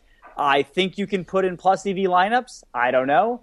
You should definitely fire some money because you're going to watch football anyways this Sunday." So I deposited $600 or something like that. I can't remember exactly how it started. I put some teams in. I think week 2-ish, maybe. I actually had like a huge amount of equity going into the late games. I just had like a really like almost a perfect score through like my first 6 players or something like that. And then actually there was this crazy situation. No one is going to probably remember this, whatever week it was, probably 1, 2, 3, or 4 of 2014 NFL. But Emmanuel Sanders catches like a 10-yard out, and his knee maybe does or maybe doesn't touch the ground, and then he runs like 90 yards for a touchdown, and I had Emmanuel Sanders. Yeah. And had that stood, I would have probably had like some crazy percentage chance of first place, something like 20% or something massive. Had just a ton of equity there, but that didn't stand. They called it back, and after that, nothing exciting happened for like my remaining 2 players. And then there were some really big scores on Monday night, and the result was that I got like 20th or something for 3,000, and that ended up being sort of my bankroll. I didn't deposit after that. I kind of, I probably should have deposited, to be honest. A lot of my at various moments, my friends were kind of encouraging me to deposit more when I had like say 10K on there or something. But I kind of wanted to just prove I kind of wanted for there to be a proof of concept. Sure. I kind of wanted to say, hey, I can make money of this, and here's how it's going. I have a sample size now, et cetera. And then when NBA started up, that was a natural fit because I had basically already been studying. I mean, not studying, but in my spare time, I like to watch a lot of NBA and talk about sort of advanced NBA analytics, and so NBA season was a perfect fit for me. NBA DFS was perfect. So how hard is it for DFS compared to poker, where you take a bad beat in poker, you got to play next hand? Well, when your lineup is set, except for I guess late swap on DraftKings, when your lineup is set, you're basically just sitting there watching stuff like Emmanuel Sanders getting called down and taking these beats. But it's more painful. I mean, it's almost more painful to watch these football games now when you have all this equity and stuff, instead of just kind of going away and coming back late at night and seeing what happened. Yeah, there are actually some people who prefer not to sweat the games. I don't always sweat the games. There will be times when I'll lock a lineup on FanDuel because there isn't late swap on FanDuel, and I'll just say, hey, I got dinner tonight at 8:30, and so I'm just going to lock something in at 7 and not pay any attention to it until I get back from dinner or whatever. I don't mind doing that. I certainly do that from time to time. But the tilting and the difference between poker and DFS is actually quite interesting. And I talked about this a little bit on Joey's podcast actually yesterday. I thought it was very, very interesting for me myself to think about the differences between the two because I hadn't really done it that much. And when I thought about it, I basically came to the conclusion that it was much more difficult to tilt in DFS. Really, the only tilt that I ever have in DFS is lineups lock at like 7 o'clock, and at like 7:30, I'm like, oh no, I definitely should have. I should have played the other guy. I messed up right at the last second. Yeah. So that definitely happens, and you have sort of, I guess, buyer's remorse or something. You just kind of, you get kind of mad at yourself for a second, and then late at night, maybe you had a losing day, and you look back and you go, oh man, I should have done that, and you're on sort of.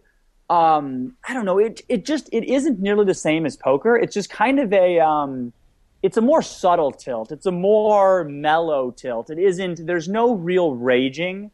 And so for me, you always have forgotten it by the next day. Nice. That's it. You recycle it the next day. Whereas in poker, having to play a hand right afterwards, that to me, that was much more difficult. And I definitely did early in my career deal with some poker tilt issues. I've never really had that problem in DFS. I think it's much more difficult to have that problem.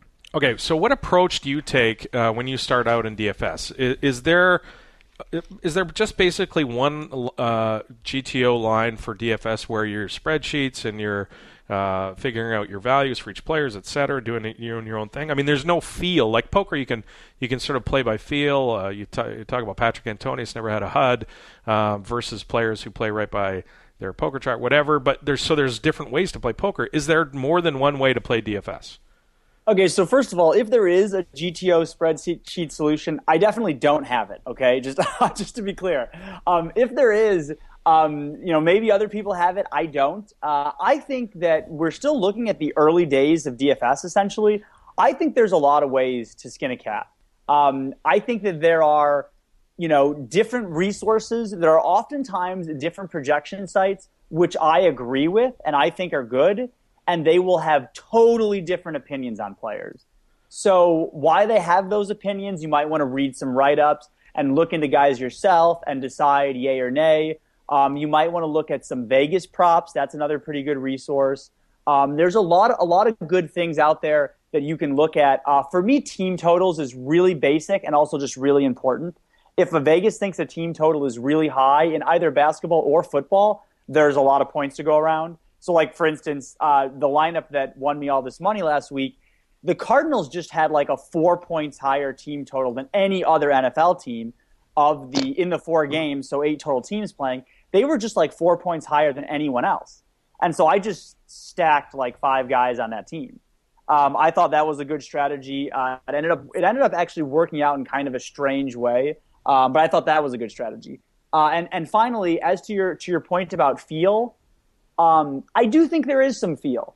I'll give you a few examples. So first is in NBA, oftentimes news will come out very late and people don't have a lot of time to react to it. So in that case, it's really difficult to get your spreadsheet up or to change your projections or to look at other people's projection sites or to do a ton of research. Oftentimes you just have to be like, okay, Russell Westbrook is out. Who benefits from this? Clearly, Kevin Durant is an easy answer, but is there someone else? Will there be more looks from someone like Enes Kanter on the second team? What guard will take over ball handling duties? Where are the minutes going to go? And oftentimes that news will come out just 20 minutes before lock. It isn't quite as it isn't really the same for NFL because NFL.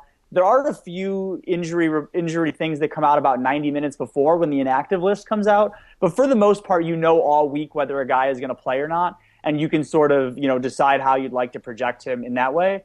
And the other way I would say that there's feel is that oftentimes when you're making a tournament team in either NFL or NBA, you can sort of use a thought process, a logical thought process, kind of an if A, then B situation where you say something like, okay, I need to put a tournament team together that's going to win first place in like the Millionaire Maker, where first is $1 million and second is only, say, 300,000 or 400,000.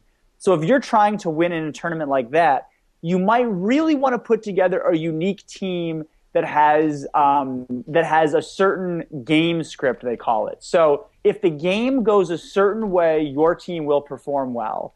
So in that sense, you might want to do maybe everybody will be on the lead running back for a certain team. So you might want to play his backup. Like there was a week 17 of the NFL, the lead back for the San Diego Chargers, Melvin Gordon, got injured in the second quarter, and Danny Woodhead scored 3 touchdowns.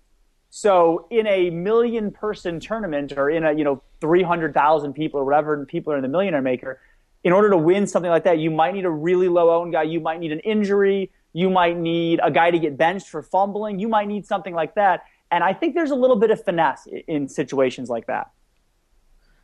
Well, all of those feel things you just said, Aaron, make me convinced I should never, ever, ever play DFS because I can't. There's no way I would be able to break down that analysis or follow team sports in the way that you clearly do. I do want to touch on something that you mentioned was interesting with respect to using Vegas lines or team totals. There's always that sort of discussion on that information, but because Vegas gives us kind of a lot of free market information, and the question is that that's sort of available to everybody, right? So if one team is projected to score so many more points than the rest of the team, like in theory, everybody should have the exact same information, right? And they should also stack players on those teams. Is it sort of your experience that even though that's the case, people are just kind of they're dumb and they don't, or are they just not doing it as well as you and the other sharps?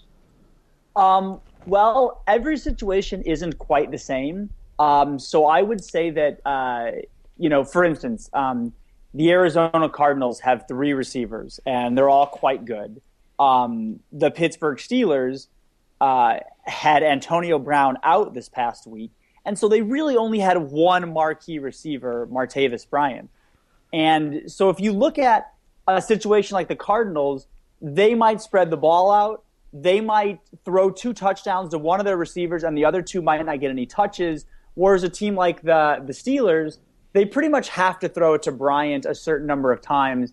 So even if their team total is like, say, 9 points less, then he might get more looks. So although I think using team totals is a tremendous idea, I do think that there are situations where a higher amount of usage from a certain player might overtake just general team totals. And that puts you in complex, I guess, relatively complex situations. And that's why there are so many different projection sites out there. And just to mention, because you mentioned about people having similar lineups and with all the projection sites out there, I have no proprietary NFL information or knowledge. I've been very clear about that just to kind of show that sort of the everyman. I'm using exclusively things that are available publicly.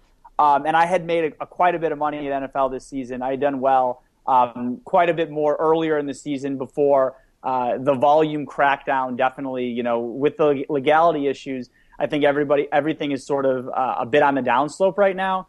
Hopefully, we can plow through that in a better way than poker did, because they didn't at all. But hopefully DFS will do a little bit better with that, and we can come out on the other side. But yeah, so I was already doing well at NFL before this, and then obviously, won this tournament. And I'm using exclusively publicly available resources. So in that sense, quote unquote, anyone can do it. It had gotten, DFS has already gotten a lot tougher, to the end of this NFL season. And I'm sure that will continue to be the case. You mentioned the information. It's an interesting topic. I remember having Alan Boston on our show one time, and he was talking about the old days when, of course, he's college basketball better, and he's been doing it for decades.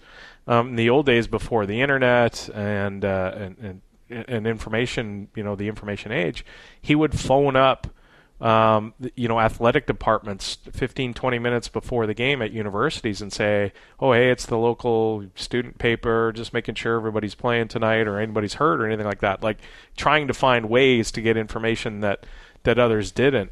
And when you talk about football is really kind of hockey to some extent maybe because they don't say who's injured or what, but football, like you said, it comes out an hour and a half, the inactive list, but players play through different, different pain tolerances, and, in some injuries are playable and some aren't, and it's really hard to tell during the week. It's almost, it's got to be a big part of DFS EV is figuring out injuries and which way players are going to go. And because there's a bit of secretiveness to it, you can't go watch Arizona Cardinals practice to see if John Brown's going to play this week.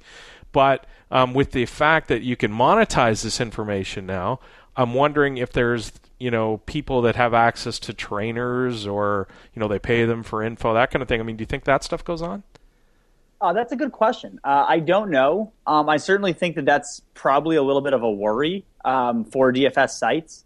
There is a lot of pretty good information out there as far as all of these local reporters are giving you their opinion. For instance, one guy wrote something this past week that said Patriots are going through their pregame warmups. Gronkowski is only in on third down and red zone play calls. My guess is he'll be really limited this week. Might only play in emergency situations. And this was before this last playoff game where he had 100 yards receiving and 2 touchdowns or something like that. So so of course you're gonna I had no Rob Gronkowski this week because of that report.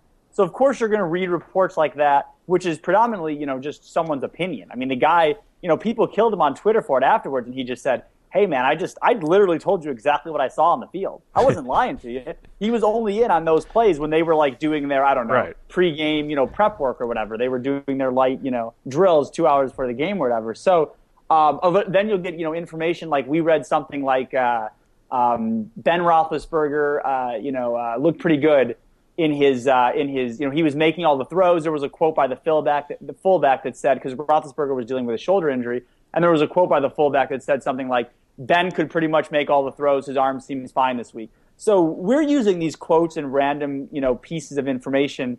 We're sort of just doing our best to prioritize the information. Yeah. I mean, there's, it's not easy, and we're wrong often. I mean, for instance, oftentimes the weather report will come out that say, the Chiefs kicker, let's say, is a really good play because on FanDuel there's kickers. And the Chiefs kicker is a good play because they have a high over-under and he's a low price. And then an hour before the game, someone will say, I'm down here on the field in Kansas City and the winds are 25 miles an hour. I can barely stand up, right? Yeah. And so we'll pull all of our Chiefs kicker out from all of our lineups. And that's really, to be honest, that's kind of, I think I've gotten burned on that this year. I think there's been times when it's like, oh, God, I can't play someone who's a deep passing threat or can't play the kicker in a windy game. And then those guys have gone on to perform really well to guys who didn't make those adjustments. So it's tough, I mean, using all of this information, there are a ton of really good resources out there that filter this information.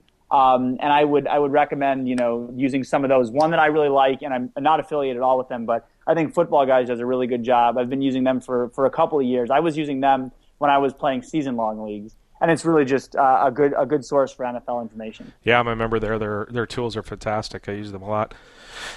Really good. So, okay, let's get to the DraftKings Championship. Give us an idea of the structure of how this tournament was put on. I think you had to win your way in, and how many people.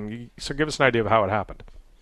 Yeah, so very interesting. So DraftKings and FanDuel have been doing what they call a live final, and they've been doing these for years, basically in every sport, as far as I can tell. And what it is they have a huge tournament. Think of it as essentially like a super high roller or something. And the buy-in is typically, I guess, somewhere between like 10,000 for the really small live finals to like up to 80 or 100,000 for these. I think this one, the buy-in was like 80,000 technically, but you would always min cash for 20,000. So it was sort of like a 60,000 buy-in, I guess.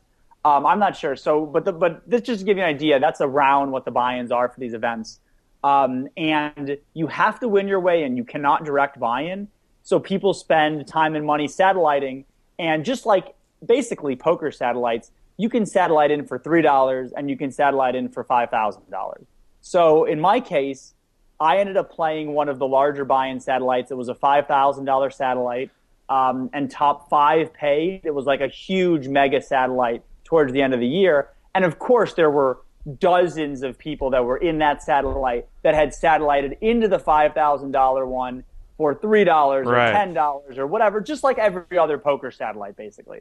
Tons of satellites to satellites and super satellites, etc. So I won my seat in like that. And then the format of the tournament was 200 entrants. So this is, again, the 80/60K buy-in tournament. Okay. 200 entrants. And what they did was very unique. The first time it had been done in DFS. And they had a 2-week carryover score. So in week 1, you had to make it to the top 10 to be invited back. And then in the second week of it, which happened 3 weeks later, the top 10 scores carried over. And that was another interesting part of the strategy game. And the payouts were $5 million for first, $2 million for second, $1 million for third, I think 500, 300, 200, and then like 100 on down. So very interesting, very top-heavy payouts. The first week of this tournament was, I believe, week 16. It was just before Christmas. Now, does everybody get flied in, or do you just do that at home? Yeah, so the live finals, everyone gets flown in. So you've got 200 people. I think it was actually like 166 unique entries, and a few people had multiple entrants. And so everyone gets flown to San Diego, stay at, an awesome hotel downtown, and they have what they call the watch room. and basically it's just a room. I mean, it's exactly what everyone is probably picturing. It's giant televisions, 3 or 4 of them, a bunch of small side TVs. Everyone can view every game, NFL Red Zone on, just about every TV. If you want to watch just the Steelers game, you can sit in front of the TV for the Steelers game. Dozens of couches, nonstop food, nonstop drinks, everything comped. It's part of winning the package, and just really a fun atmosphere. I mean, it's Sure. tough. It's tough not to say that because I won, but really a cool atmosphere for everyone involved. And everyone is taking advantage of the free drinks and the free food.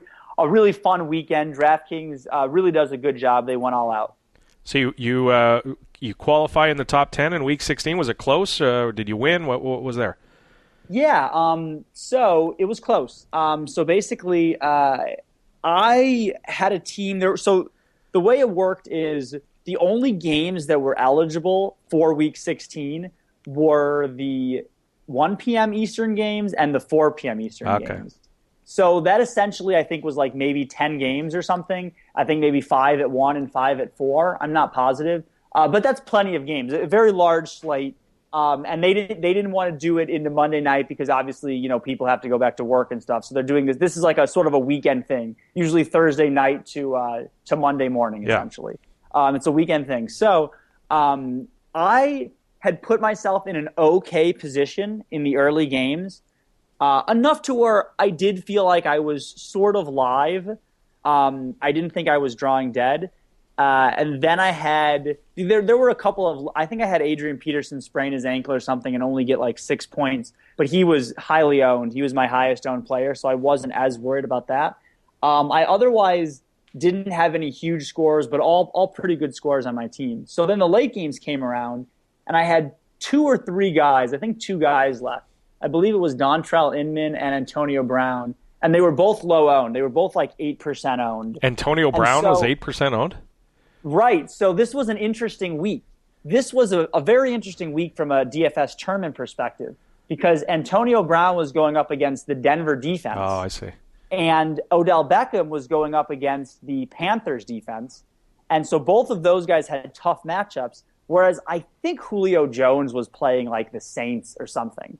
It was some really lopsided. It was kind of like, here are the 3 expensive receivers, Jones, Beckham, and Bryant, Brown, Jones, Beckham, and Brown, and you give 2 of them really difficult matchups and make them single-digit owned, and then you give Julio Jones. I don't think it was the Saints. I can't remember who it was, but it was someone really bad. Okay, it was someone that he was projected to do much better than those guys. So he was very highly owned. He was like 40 or 50% owned, whereas the Antonio Brown was only like 8%. And so Antonio Brown just had a totally ridiculous day.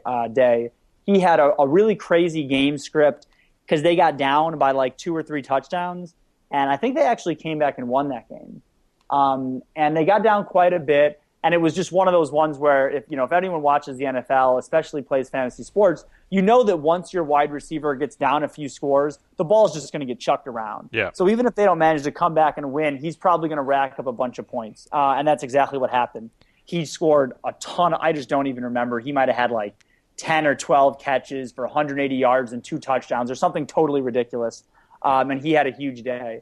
And he actually, coincidentally, he was the guy that propelled me to win that 5K satellite a few weeks earlier, where he had a really, really big day. It was the one where he returned a punt after their punter, their initial punt returner had muffed a few punts, and Tomlin took out their punt returner and put Antonio Brown back there, and he ran one back. So I was 2 for 2 in playing Antonio Brown in big tournaments. Unfortunately, this past week he was injured, but I got to play Martavis Bryant. Yeah, unfortunately, it didn't matter. It didn't matter, right? It didn't matter at all. You take you qualify for the final with the top 10 guys, if I understand this right, and then you come back into the playoffs and you play 10 guys for all the money.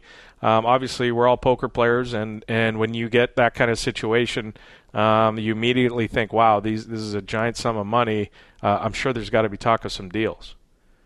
Not really. Probably mostly because I don't really know any of these guys personally. Don't trust them, yeah. Right. There were a lot of equity situations where, when I say we, I mean like a couple of my friends and I had, people that had pieces and people that I had talked about with the situation and stuff. And we had talked about, there were a lot, look, there were some spots with some fucking huge equities. Sorry, I don't. That's okay. That you can swear. With some huge, massive equity swings. $5 million for first, $2 million for second is a huge drop off. And especially since it's so top heavy, after you've got the top three spots, which are over $1 million, it goes down to 500 and then quickly just goes to essentially nothing. And the reason I say nothing is because, one, it's already, like I said, a $60K buy-in, and 7th through 20th happened to all pay $100,000. Yeah. So I actually was losing money if I would have gotten 7th to 10th because I was paying for my travel out there and stuff for the final 10. So I would have wound up losing money had I not. I would have been better off getting, say, 11th than I would have been getting 10th. Interestingly enough. So, so we talked about it a little bit because the equity swings were so massive. But number one, there is no ICM calculator out there. So I have absolutely no idea what the odds of some of these things are happening. Right. I don't know. For instance, our spot was we had Martavis Bryant down like I think 16 or 17 points to this guy going into Sunday, between Saturday and Sunday. And so our spot was, well, that's about what Bryant was projected for, more than likely. So we thought that's about what his mean projection is. But I have no idea how that manifests itself. I don't know how does his median outcome compare to his mean projection? And how accurate are these projections even? Can we trust, say, like a Vegas prop? Probably not. A lot of Vegas props don't take a ton of money in action. So where's sort of the trustworthy source that we could use? And so for that reason, estimating equity, incredibly difficult. I don't know any of these guys. DraftKings sure as heck isn't going to enforce a deal. So it isn't like the poker community where, say, even if I'm not very close friends with, I'm not sure a good example, but say one of the Germans or something like that. I'm not close friends with them. We always will have a mutual friend that will say, yes, aejones, trustworthy. Yes, random German guy, trustworthy. Shake hands and agree or whatever. So that would be very easy in a sense of like us finding a mutual person that could vouch for both of us. That doesn't really exist for me yet in DFS. I don't know if some of these guys, if that's the case for some of them. To be honest, I'm super glad. Obviously, no deals were made. Yeah. But hopefully, in the future, these DFS sites will make the live finals a little bit less top heavy. I think in this case, ESPN probably told them, "Hey, you got to make it 5 million. That's a huge number." And I'm of course thrilled that I won it. But hopefully, in the future, they'll make it a little bit flatter so as not to encourage deals. So what do you think is going to be the result? You win, obviously, and you take down the $5 million. I was watching Joey's podcast, and I think you mentioned you had around 40%. King Dan and others were involved as well. But I'm wondering, what is the end result of this? How much media do you get from mainstream media, ESPN, television? Is this going to be? Are you going to be known as a DFS guy rather than a poker guy? Good question. I don't know. I'm under the impression that, so I don't know the exact details, but this was supposed to be, I think, a little bit more heavily broadcast on ESPN. And then with the last 3 to 6 months of legislation BS, I think that either ESPN decided they wanted, I'm under the impression that ESPN wanted to tone it back a lot and not cover it as much. I see. And then because of that, DraftKings found Fox a more suitable host for it. Right. And so what happened is Fox was able to put a bunch of coverage on, I believe they have a web-based show called At the Buzzer, and they put a bunch of coverage there. They did some live coverage of it. I believe they'll do a post-production show, but I'm not positive. That may air on FS1. I'm not entirely sure. I do think that sort of the way that poker boomed after Moneymaker won, because he was essentially the perfect, I'm an accountant from Tennessee, I won $1 million playing poker. I think I'm kind of the opposite of that. I think I'm probably the worst human interest story they could possibly ask for. They're already trying to distance themselves from poker, right? Sure. Because because poker has gone down this path very unsuccessfully from like a legislation point of view. So they're trying to distance themselves from poker, and probably rightfully so. Not because both aren't similar, not because both aren't clearly games of predominantly skill, but because poker has just failed. Poker is just, already in the U.S. has shown that they've lost all of the legislation battles. So if you can compare them too similarly, that certainly can't help. And so from that point of view, I'm not interesting.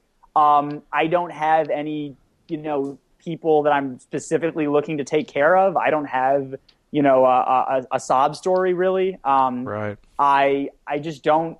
I'm not. My lifestyle is going to change incredibly minimally. I mean, it's awesome, but the actual human interest story, I think, is not great. It's not there. So I want to play something for you, Aaron. There's a show that I like to watch on the HGTV network, and it's called Island Hunters. I don't know if you've seen this show. People go around the world buying private islands. Now, I do know that when I was making a lot of money at one point in time, I was looking up how to buy an island. That obviously from the documentary that you had that classic line in when you were talking about playing high stakes, thinking about buying your own island. I'm waiting for your episode of Island Hunters on HGTV. I wouldn't rule it out. I don't know. You know what? I may look into it even more heavily if Trump gets elected. An island in Canada, baby. Yeah. There you go. Somewhere nowhere near U.S. jurisdiction. There's some nice islands on. There is indeed. Aaron, thanks so much. Really appreciate your time, sir. Congratulations. Thanks, guys. Fantastic bink, and thanks for coming and spending some time with us. Like I said, always for an old friend. All right. Talk to you soon, Aaron. Yep. Thanks so much, Darren, for joining us there. Obviously going to go off and spend some of his money. Let's get to some, in case you missed it, some more. Let's finish off what we can here. We have time for. In case you missed it, Daniel Negreanu, Donnie Stern, Ike Haxton all met with PokerStars in Montreal, the headquarters of Amaya, to further discuss the VIP changes. That's Drunk Ike. For those asking, this is a tweet from Donnie after the meetings.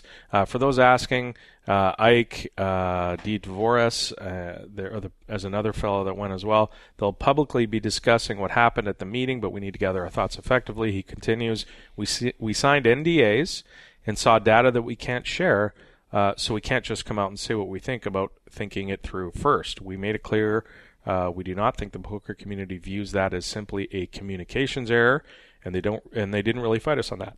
I do not agree with at Real Kid Poker's assessment that we left happy. So he categorizes the meetings, Terrence, as somewhat adversarial. I guess it says if he said he left unhappy, wasn't happy with the results of it. But although Daniel obviously would argue based on what he said, but I think these kinds of things often happen when you get face-to-face meetings. Like you're not, if you're not overtly antagonistic, it sort of comes off as, there's more consensus than there actually is. Sometimes I think when things like that, obviously we don't know what actually happened behind closed doors, but yeah, I mean, you've got Donnie on one side saying we definitely didn't leave happy, and Daniel saying no, they seemed happy. Yeah, I think Daniel left the meetings early before they started talking about the Supernova Elite changes. At least that's my interpretation of it. But bringing them in, making them sign an NDA, and then showing them a bunch of data on why they made those decisions is interesting. And they can't talk about that. It's certainly a good start, at least, right? Because, I mean, for weeks we've been talking on the show, and the entire poker community is talking about, Stars has data that we don't have, so maybe they're making the right decision based on that, but we don't know because we don't have this information and they do. So at least it's a start to sort of create a little bit of transparency by showing it to two guys who are obviously very well respected in the poker community, have been very critical of those changes. At least they have, people, the sort of idea is that people are aware that they have been able to see this information, and how they choose to interpret it, we'll kind of see, right? Indeed. I guess it doesn't sound like any changes were promised to the players. into the, especially the thorny issue about the Supernova Elite changes and not getting their full percentage of rake back. It sounds like if they left unhappy that nothing was going to change on that front. So if there's more meetings and maybe they discuss more, or maybe it's further down the road we can get some sort of resolution to the whole thing. In case you missed it, Dan Bilzerian spends $100,000. We talked about the Powerball last week. Well, Bilzerian spent $100K, he says, on Instagram, buying tickets in Powerball, and he showed a picture of a duffel bag full of tickets. Of course he did. Which is funny. Does whatever you win, $300 million, does it affect his life a ton if he wins that money? It seems like if he's worth what everybody says and he says he's worth, or people think he's worth, in the $100 million range or whatever it is, or $50 million, you wonder how much it really changes his life. Yeah, and I hope he sort of doesn't. I mean, he doesn't seem like the kind of guy who would say, well, it's plus EV or something like that. But because you remember there were a bunch of people saying that it's plus EV. Well, yeah, it's like gross plus EV. But when you consider you might split, you definitely owe taxes on it. Yeah. You don't actually get the money up front. You get it in installments. So, I mean, I'm just glad it's over with. Don't talk about Powerball anymore. How do you check all those tickets? I think he made his assistant do it all, was what he said in the picture. In case you missed it, Terrence, do you know what this is? Nominations are open for the Whip-Off. Any idea what that is? No. It sounds like Wim Hof, the Iceman, but no, I don't know what that is. This is the Women in Poker Hall of Fame. Yes, okay. I guess the IPWAF, like the fact that it looks so close to IPWAF, it has to be a Hall of Fame. Yeah. We are very unprofessional. The Women in Poker Hall of Fame. Obviously, we have a little bit of fun with our little Wall of Fame thing, but and the actual Poker Hall of Fame has all kinds of flaws that we pointed out over and over. I'm not sure exactly the process of the Women in Poker Hall of Fame, but hey, why not?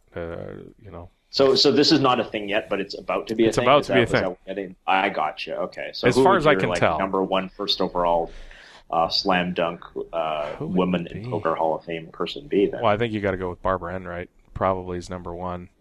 Linda Johnson, number two, that I would say off the top of my head. Those are the two that I would say. I don't know. What do you think?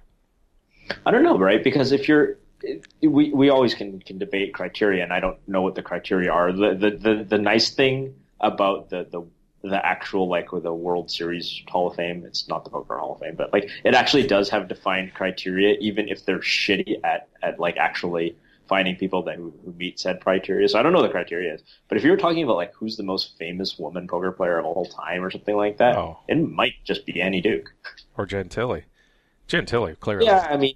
Yeah, Gentile. I mean, then you're starting to get into these semantic discussions of whether somebody is a poker player or not like that. Annie Duke was clearly a poker player for a very long time, and I think Jen spends more time playing poker than she does acting. So let's just I think we'll call her a poker player. But yeah, no, I agree. It's sort of ambiguous. I didn't look at the the nomination criteria or anything. Obviously, Linda Johnson probably will be the first one in. I would just imagine she's just so influential, and she's idolized by a lot of the women in poker. So I suspect that she probably gets the first spot.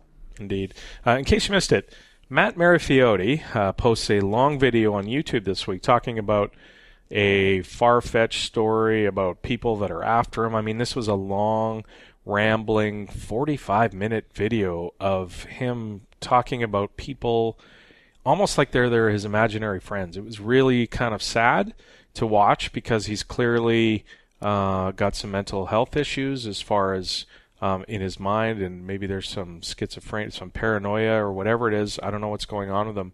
Hopefully his friends can get a hold of him and get him some help, because I was going to play a clip, but I don't think there's any point. It's sort of this long rambling. If you want to go on YouTube and listen to it, you'll understand what I'm saying. But he talks about his mom tried to kill him with an air gun, and his dad called the guy.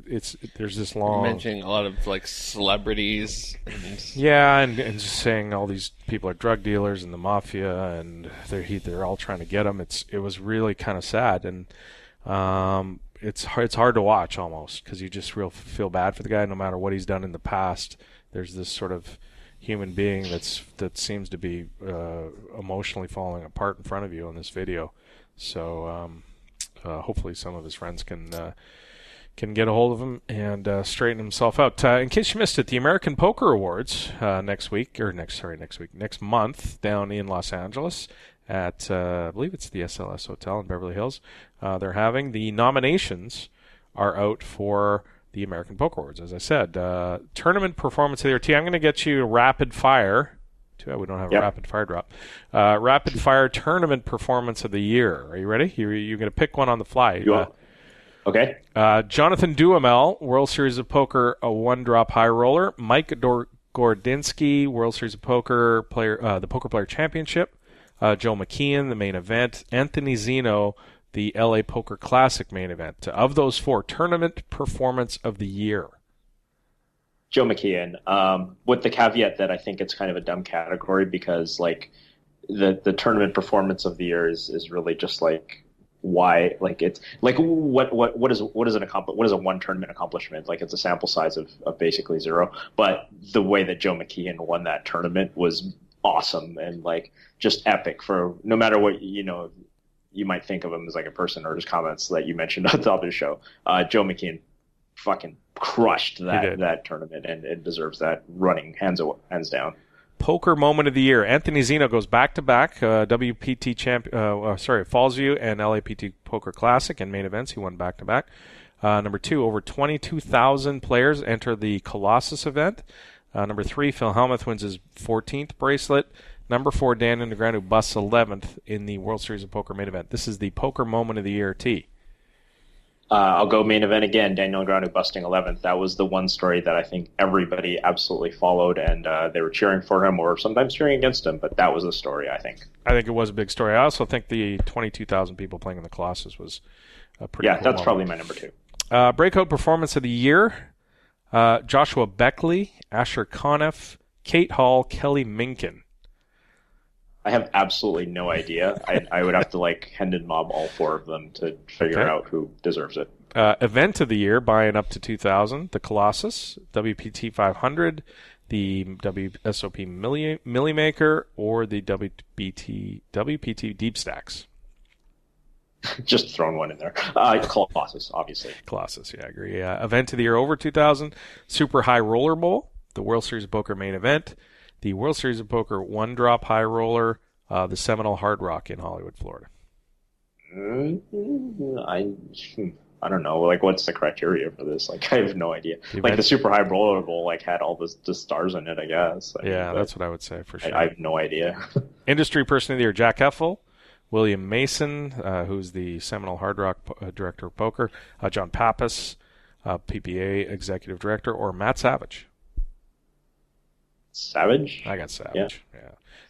Charitable Initiative of the Year. I don't think you'll remember any of those. We won't go through that. Media Person of the Year: Joe Ingram, Kevin Mathers, Donnie Peters, Jason Somerville. All of the other guys are great, but Kev Math deserves to win this award this year and every year. It's like much love. He's everything to the poker community. He's like 30% of the entire poker media is Kev Math. You know who's going to win? I think Jason Somerville is going to win. It doesn't matter. I mean, and like, look, Jason's a friend. He's a great guy. He's done great things for the game. But Kevin is the media guy of the year. Jason is the ambassador of the year. Absolutely. Give me Jason Somerville for personality of the year, ambassador of the year, guy who's done the most to promote poker of the year. But if you're talking about media person, as in person who covers poker for a living, Kevin Mathers, and then there's the rest. Gotcha. Like it. Team Kev Math. Poker Presenter of the Year: Sarah Herring, Kara Scott, Stapes, or David Tuckman. I can't say I have a real strong opinion on this, but I got guess Stapes. Stapes, yeah. I got Stapes. Love. Also, the person who probably cares the least about poker. It's funny how he gets all... They should throw MJ in there. Yeah, he doesn't follow it anymore. Stapes, I don't know if he still does, but he used to get a lot of his poker strategy discussion from the Poker Police. Remember Jimmy Fricke and others were feeding him a lot of his strategy. Why isn't Remco on the... Well, he's not really a presenter, but he's as much of a presenter as Sarah. Maybe, yeah.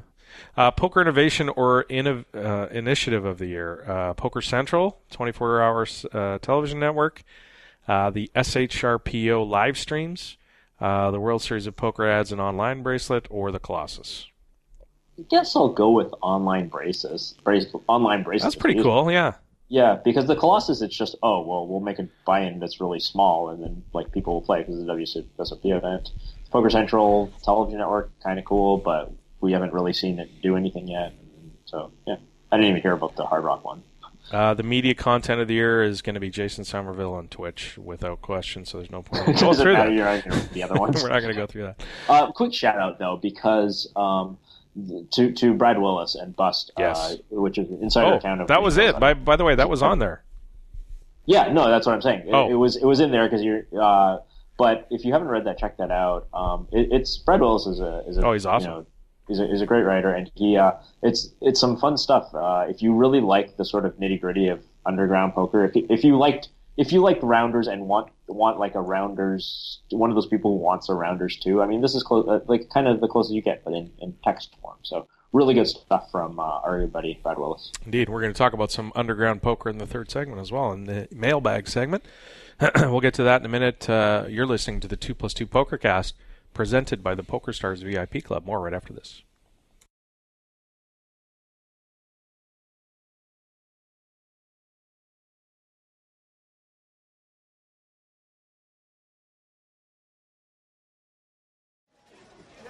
Six max zoom 500, 230 big blinds deep. MP opens to 10 and I3 bet 36 on the button with kings.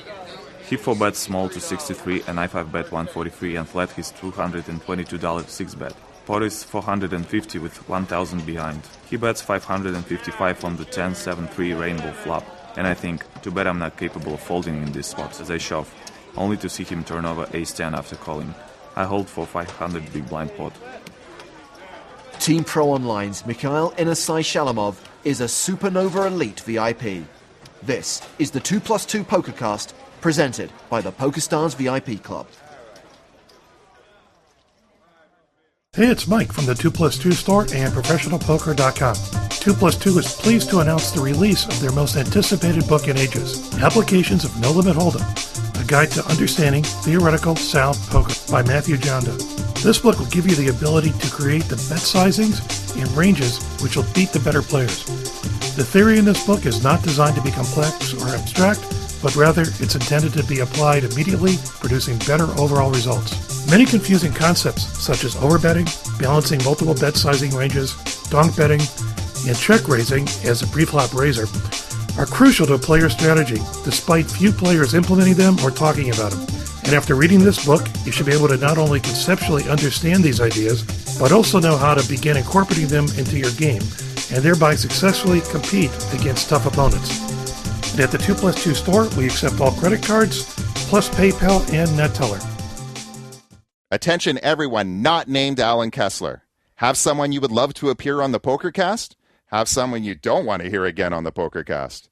Head on over to the Suggest a Guest thread in the PokerCast forum at 2plus2.com, and Adam will do his best to make you happy. P.S. Chainsaw, you can post too.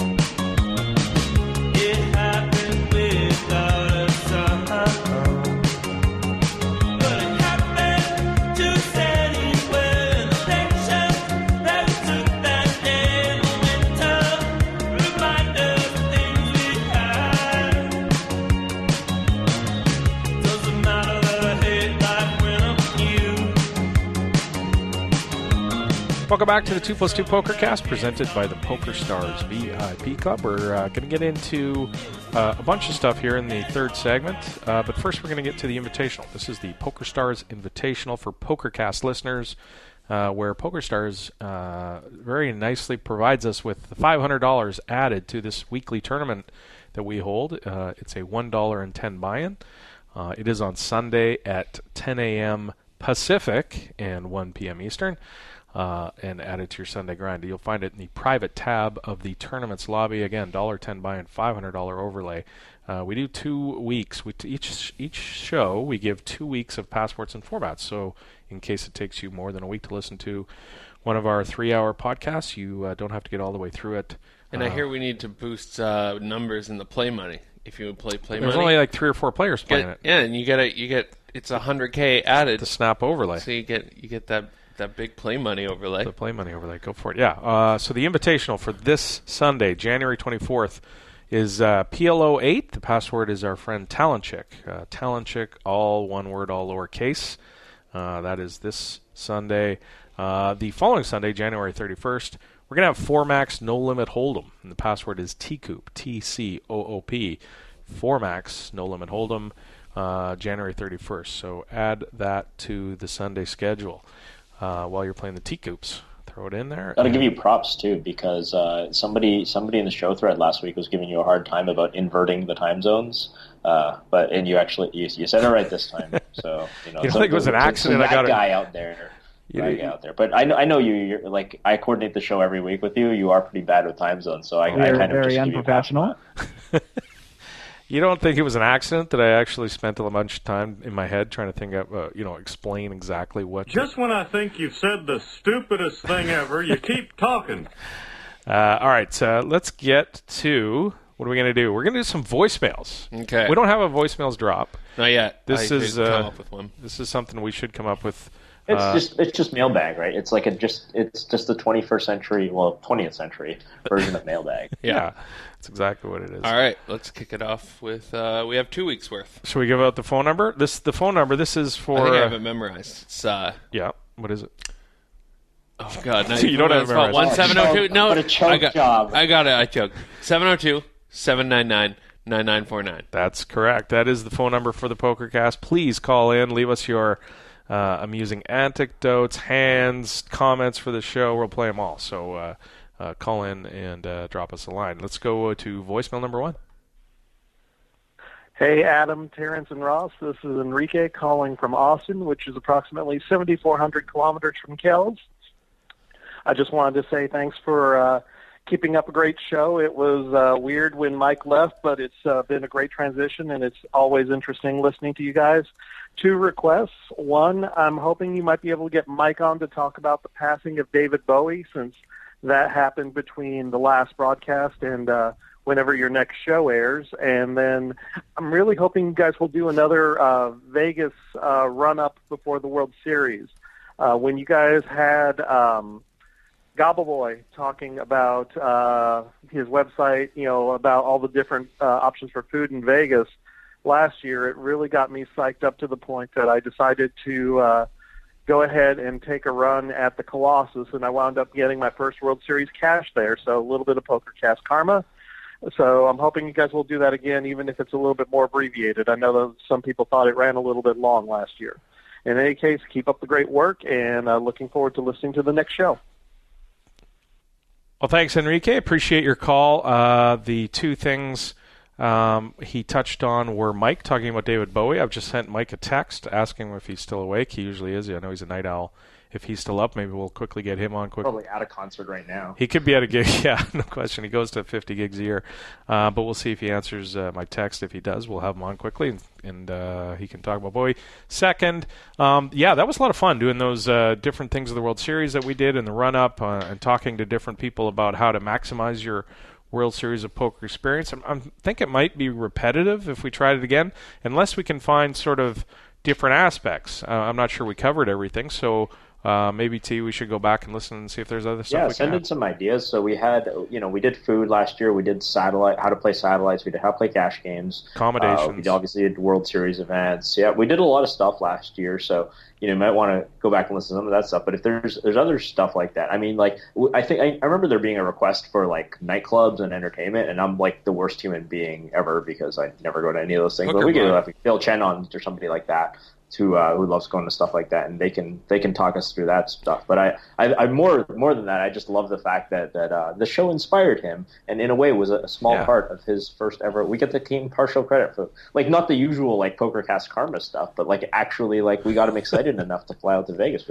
I love stories like that. So if you've got more stories like that where you had a fun time because of us, I mean, I definitely love to hear that because I love that. Did you say Bill Chen hits up the club? Dude, he goes to the club nonstop. That's what he does. Like the big one, like XS and shit? He goes to all of them. That's hilarious. I don't know the names of any of them, but he invites me to them like all of them. I mean, he's finally, I think, stopped inviting me to go to the club with him. Because he knows you're not going? I had no idea. Bill's nuts. Every time I saw him this summer, he was wearing like a table and everything. Like it's like, he'll send like a mass email to like 25 people, half of whom aren't even in Vegas. Like he'll send one to like his co-author, Jared Enkelman, who's like with his kid in Connecticut, like being like, I'm going to whatever Aria club tonight. Like, when we've got a table already, so come join us. And That's hilarious. hilarious. Why are you sending this to somebody 5 hours away? Yeah, no, he spends a lot of time in bars. I mean, if we do that segment, it's a snap call. Oh my God, it would be fantastic with Bill. We should do that for sure. Somebody write that down so we don't forget to do that. That's awesome. That would be great. All right. I tell you, I won't forget because at some point I'll get that email and I'll just be like, oh yeah, right, we should have him on the show. Yeah, indeed. All right, voicemail number 2. Hey, Adam and Terrence. My name's Chris. I'm calling from Jacksonville, Florida. I'm on my way to my weekly home game right now, listening to the podcast in the car, and just heard the number for the first time. I've been listening since about 2009. I usually listen to you guys at work. Just want to let y'all know I love the podcast. Keep it up. And I do love Terrence, but y'all should have Adam on a little more often. So take it easy, guys. Have a good day. Oh, thanks for the call, Chris. Good luck in your game. I'm actually Adam. Mike does no longer. I think that I talk too much. Like he likes me, but he would sometimes like to hear you. No, I think is that what he's saying, or was he saying you should have Mike back on? Because he said he listens since 2009. I like Terrence, but maybe he probably said Adam instead of Mike. I think that's what he meant. I'm just kidding. Okay. He called back. Oh, hey, it's Chris again. I just called, and I meant Mike. Have Mike on more often. Not Adam. Adam's on every show. So I felt like an idiot. So I had to call y'all guys back and correct that. That's hilarious. Oh my God, that's fantastic. It's funny, you know what? I listened to this podcast, unimportant, it's about football, but there's 3 guys on the show, and I listened to it, and it's a daily podcast during football season, and I forget who is who. Oh yeah. When it's like, I don't know who's. I just listen. I know their voices. I know what they're talking about, but I forget who. I don't have a clue whose voice is who. Yeah. It's weird. And then when somebody calls up and does that, then who was that like 2 weeks ago who tried to physically describe us based on what we sounded like? Yeah, that was great. Was barely inaccurate. Yeah. So I mean, it's people. That's what people do with their podcasts. So I'm sure I do the same. Let's. Why don't we call MJ? That's 2 requests for MJ. It's 10 o'clock. Did he answer your text, or he did not? Call? Yeah, Should we just call him? Okay, I can try dialing here. Give me the number. All right, hang on 1 second. This is great. Let's do it. Great radio, I know. Remember the old days when you heard a I think touch-tone I phone? muted the sounds I learned. You can figure out pretty what quickly. the number is. Okay, it's dialing. Hi, you've reached Mike. Leave a message. Do it. MJ, how are you? We're calling live on the show here. We've had 2 requests to bring MJ back on the show, and I've texted you and called you. Somebody wanted you to talk about Bowie and give us your thoughts on Bowie passing. They miss the musical touch of the podcast of Mr. Michael Johnson, so we were hoping maybe we could get your take on that. And then another person asked if we'd have you back on once in a while, and although we've explained to people, it's certainly not going to be to talk about poker, so you might as well talk about music. Yeah, so I know you don't follow poker as much anymore. So anyway, we're leaving a message, and if you get this message, call us back here in the next hour or so. We're still going to be recording, so we'll talk to you soon, buddy. There. We have certainly left a message. We're still recording, yeah? Yeah, we're recording. Oh, wait, no. I think I just got him on the line here. Joe, you know, and so assholes.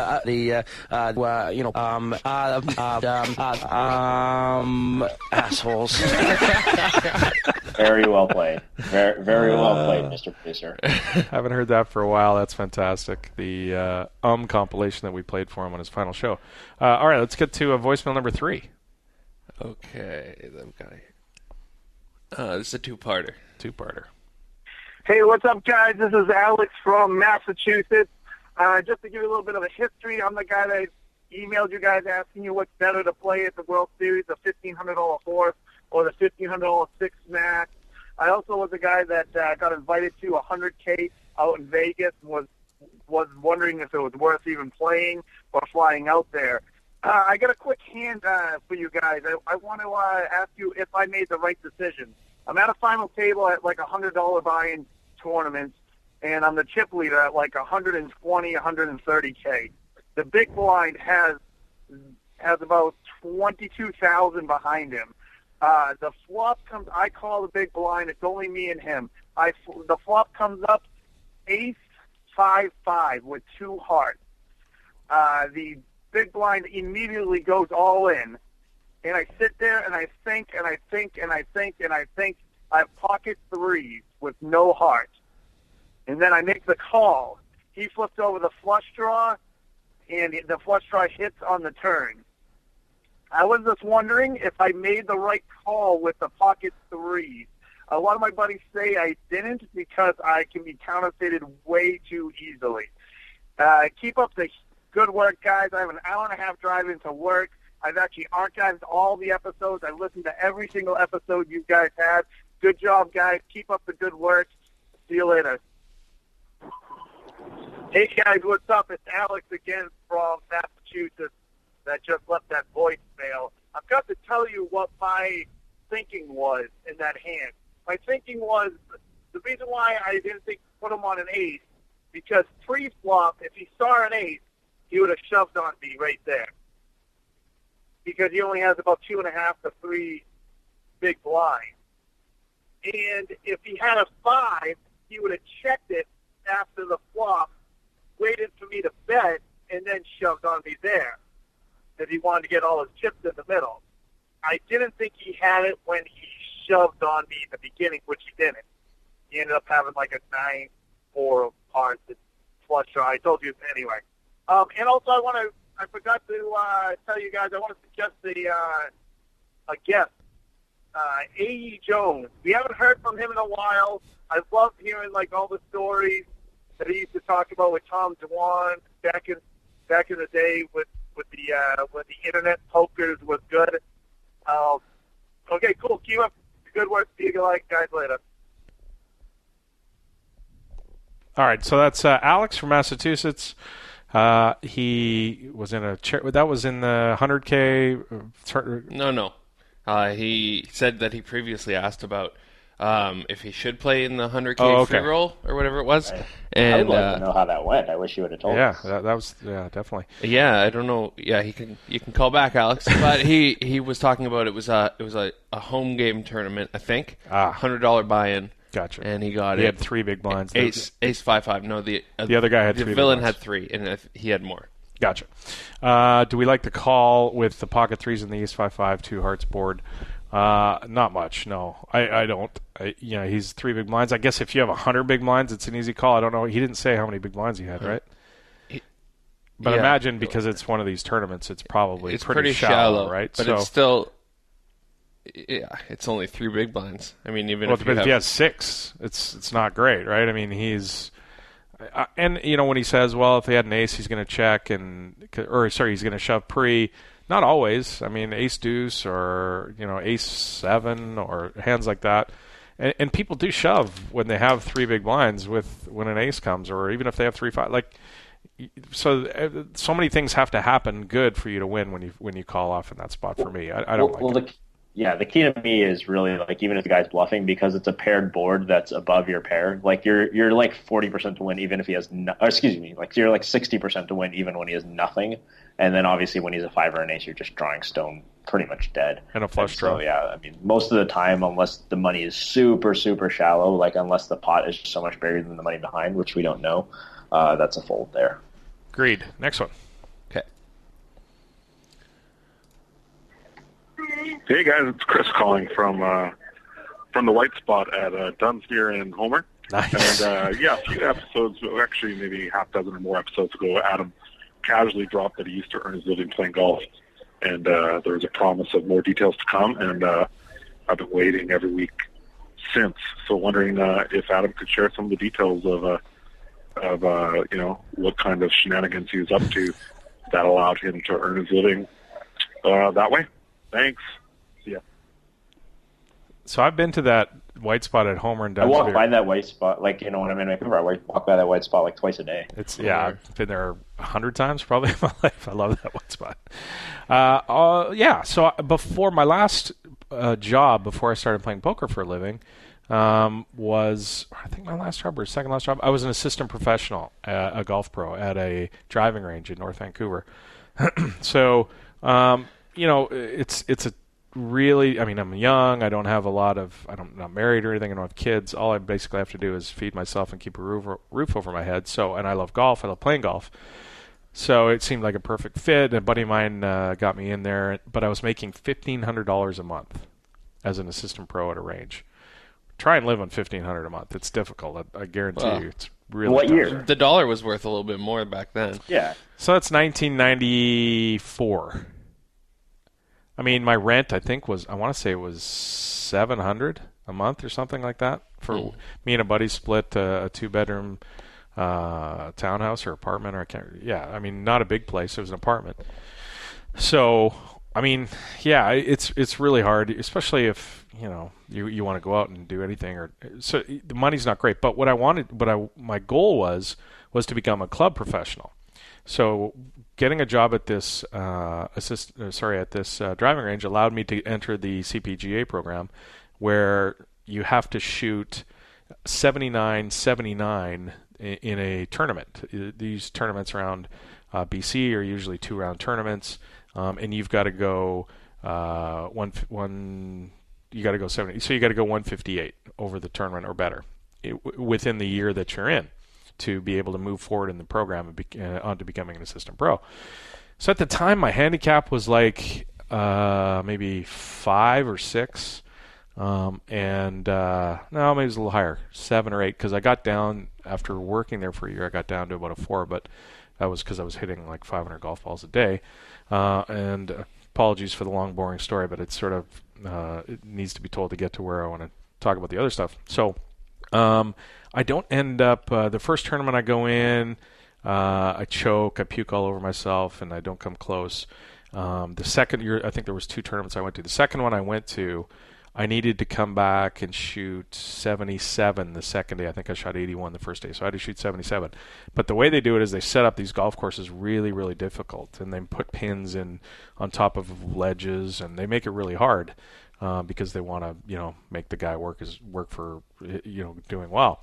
So I come to the last hole, and it's a par 5, and I need to make eagle to get my card and to move on in this thing. And I hit a drive. I got out there pretty good. I think I had 240 left to the green. I got to get down. I've got to knock this one on the green with my 3-wood and make a putt to continue. So there was a road. This course is called Ledgeview. It's in Langley here, and there's a road all the way alongside of the 18th hole on the right. And I get out my 3-wood, and I block one onto the road out of bounds. So now I'm out of it. So I put another ball down to finish. I block it out of bounds. I blocked 5 more out of bounds or something. I ended up taking 14 on the last hole. So if you're gonna miss, you might as well miss with style, right? So I ended up not qualifying there. But all through the year, what happens is you go around and you play in these little cash games on golf courses, and you gamble on them. So, once you start to play with some of the guys for a while, they know your capabilities, they know how good you are, and so I did quite well playing for money in these cash games. You're playing against other assistant pros, maybe aren't as good, maybe aren't good under pressure as far as making putts and stuff like that. For whatever reason, I couldn't do it when I was playing for my card, but when I was playing for cash on the golf course, I did fine. So that sort of paid my way, I think, through that year. I made a bunch of money, playing for cash on the local course scene, which is what I meant when I said that statement. But yeah, it was a lot of fun. I'm glad I didn't qualify because I never would have gone on to play poker as much as I did and make much more money than I would have made playing or being a assistant professional at a golf course. So that's the long-winded story there. Apologies. TLDR, Adam's never had a real job. Adam's had no, I've had a couple. I had lots of good gambling fun. I was a food and beverage manager of a hotel in Nanaimo, BC. Yeah, for a place there for a year. That was a lot of fun too. Hey there. I've had a bunch of jobs. All right, is that it? That's all the voicemails? Yep. All right, so are we going to move on? Let's move on to emails. Why don't we do that in the mailbag? And now. That right there is the mail. Now let's talk about the mail. Can we talk about the mail, please, Mac? I'm dying to talk about the mail with you all day, okay?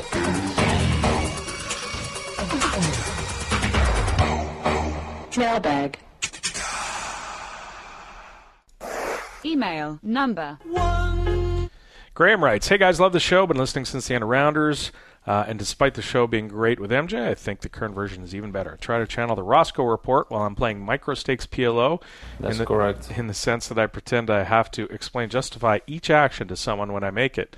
And when I can stick to it, that's helpful. I have 3 questions for you. Number 1 and number 2. Los Angeles Sunset? Really? The rest of the names are either great or acceptable, but Sunset is terrible. Anyways, enough about that. Number 3. A hand came up last week at a live 1-2 no-limit hold'em table that had me thinking a lot. I know I didn't play it well, but I would be interested in your take. I was in the small blind with the 5-6 of diamonds, and there was a $5 under-the-gun straddle. I was the big stack of the table with about 600. The button had 500, and the key mid-position better had just sat down with 300. Three mid-position limpers. The button limps, I limp, and oddly, the big blind folds for free, which is odd, yeah. The limper checks his option. 6 players see a flop with a pot of $32. The flop comes 7, 8, 9 with all spades. Spade, spade, spade, giving me the low end, the low straight on a flush board. And I figured there's a good chance my hand is good right now, but any spade or board pairing card will worry me if there is other flop action. I couldn't decide between pot control or trying to take it down quickly or fold to resistance, so I decided to either let a free card roll if that option presented itself, or check raise any normal bet to try and take it down early, knowing that if someone calls the check raise, I'm probably not in the greatest shape. I check. New player in mid position bets 25, and not knowing anything about her, I figure she could have a big spade, 2 pair, or even 10 jack for the higher straight, possibly a weak made flush.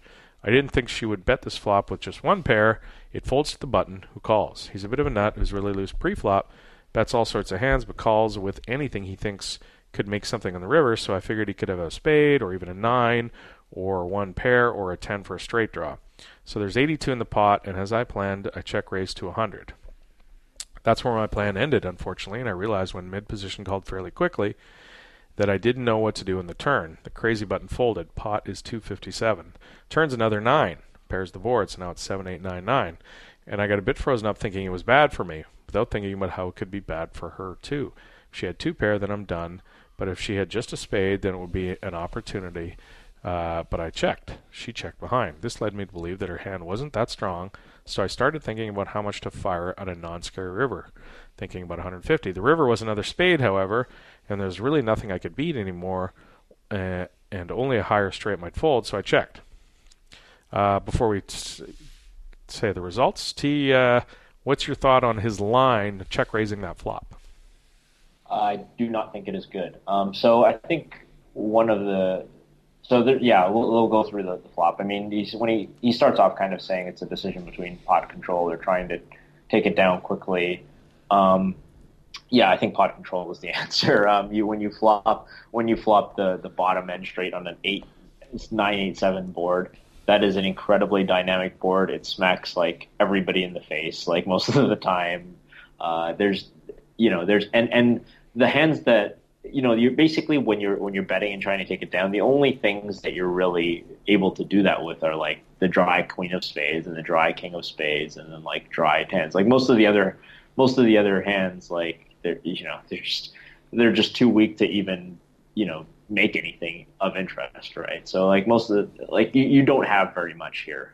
This is not a very strong hand, even though it's a straight, and so it's the kind of thing where you check. You're definitely going to call once, unless there's multiple people interested in flop and there's lots of action. But if there's like a check around on the flop and then one bet goes in on the turn, you might want to value bet on the river. But even then, like you kind of have like a one street of value hand here. It's not a good hand. Yeah, the part I don't really like is not having a plan. Like I don't know what I'm going to do if I get called, kind of thing. You definitely don't want to take lines where you don't know what you're going to do if you get called, I think. So. And you're bloating pot out of position with a 3 flush board, 3 straight board. You have the bottom end of the straight, but if any serious money goes in, you're almost always going to be behind. And then trying to make people fold, baby flushes or good flushes if the board pairs whatever is kind of tough in 1-2 games, right? I mean, people like to mash the call button a lot, so. Getting somebody to fold like a jack high flush in that spot just because the board pairs on the turn. Not even just a game, but just even on that board, like trying to make people fold is really just dangerous. Like regardless of whether it's a 1-2 game or a game against tough players or high stakes players or whatever. I mean, it's just there's everything on that board. Yeah, no. So I think like you said, I think I'm check calling the flop. Board pairs on the turn. It goes check all around. The spade comes in the river, and I'm just done. And I lost $25 in the hand. And, I wasn't going to win a lot. The problem with that is it's really, really hard to win a lot of money with that hand that you have. Flopping bottom straight on a 7, 8, 9 of spades board, how often are you going to get to stack somebody, right? Right. This is the kind of thing where it's like, especially in a cash game, like it's the kind of thing if you're playing a tournament, it's really shallow and you can get all your chips in. Yeah. Well, that's fine because you do have the best hand on the flop like a decent percentage of the time. But it's exactly what you just said. When money goes in, when any significant money goes in, you do not have the best hand. Results are she checked behind and showed down the 4 deuce of spades for a flop baby flush. Knowing that, I realized I could have taken the pot with a bet either on the turn or river. And but with the info I had at the time, it didn't seem like a good idea. Try not to. Well, yeah. Sorry, I'll cut you off there. But I don't remember what the wise person who said it might have been Mike Caro, but we don't play poker to win pots. We play poker to win money. So the sort of the analysis. I hate this analysis. It's frequent, and I don't blame people for it. I mean, it's it's a natural thing. Like I could have won this pot if I had bet, or I could have won this pot if I had this or that. Like you should never think in this context because we do not play poker to win pots. We play to win money. Trying not to be results orientated. Can you think of ways that I would have played the hand better? Maybe just calling the flop and keeping the pot smaller. Yep, exactly. Yep, revised thought process in the turn, something like that. Also, could you comment generally on how to approach these type of situations where you flop a made hand on a scary board out of position? How to determine how good your hand is, what to look for, that sort of thing. And one of the things you can do is be prepared to bet fold, right?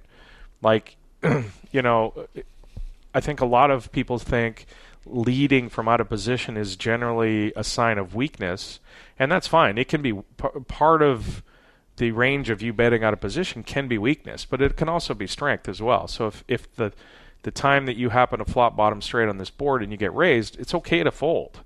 That part of your betting range in that spot was weak, and he happened to have a bigger hand, and as long as you're willing to bet when you are strong. Exactly, that's my point. Right. So it just happens sometimes. It's like the guy, remember a few shows ago where he had the 2 10s in those really tough spots. Well, yeah, sometimes you have the 10s and you have to fold, but also sometimes you have the aces there and you're going to stack a guy, right? So I would say just you're fine to either kind of check call like we were saying with that action, or even lead fold to a raise, that kind of thing. So That would be. But no, let's not get a whole ton of money in with this hand, is what I'm trying to say. Email number 2. Troy in Houston. Hey guys, love the show. First, whether I'm listening while driving, jogging, or just working at my desk, I still giggle to myself every time I hear he missed it. How on earth did he miss it? And you dipstick, great job, Ross. Legit. My apologies for the length of this hand. I'm playing in a private 5-5 no-limit hold'em game with a mandatory button straddle between 10 and 25 in a private game. I have 2,600 in front of me and wake up at the ace-queen of diamonds on the button. This is a very loose and deep game with lots of rich recreational guys and not many serious players. I have $10 on the button. He's straddling the button. 5 limpers, and I raise to 110 to get 2 callers. So now there's 360 in the pot, 3 people to the flop. Our hero has the ace-queen of diamonds on the button. The flop comes queen, jack, 9 with the jack 9 of diamonds. I obviously love this. Top with the nut flush draw. Nice Jamie Gold reference there. So first player checks. Second guy bets 300 into a 360 pot, a very large bet. I view this bet as strong but vulnerable hand, such as jack 9 or king queen. I decide to make a large raise to take it down now. I raise to 950 total. The guy who checked now goes all in. He has us both covered. The original bettor tanks and eventually calls. He has the same amount as me.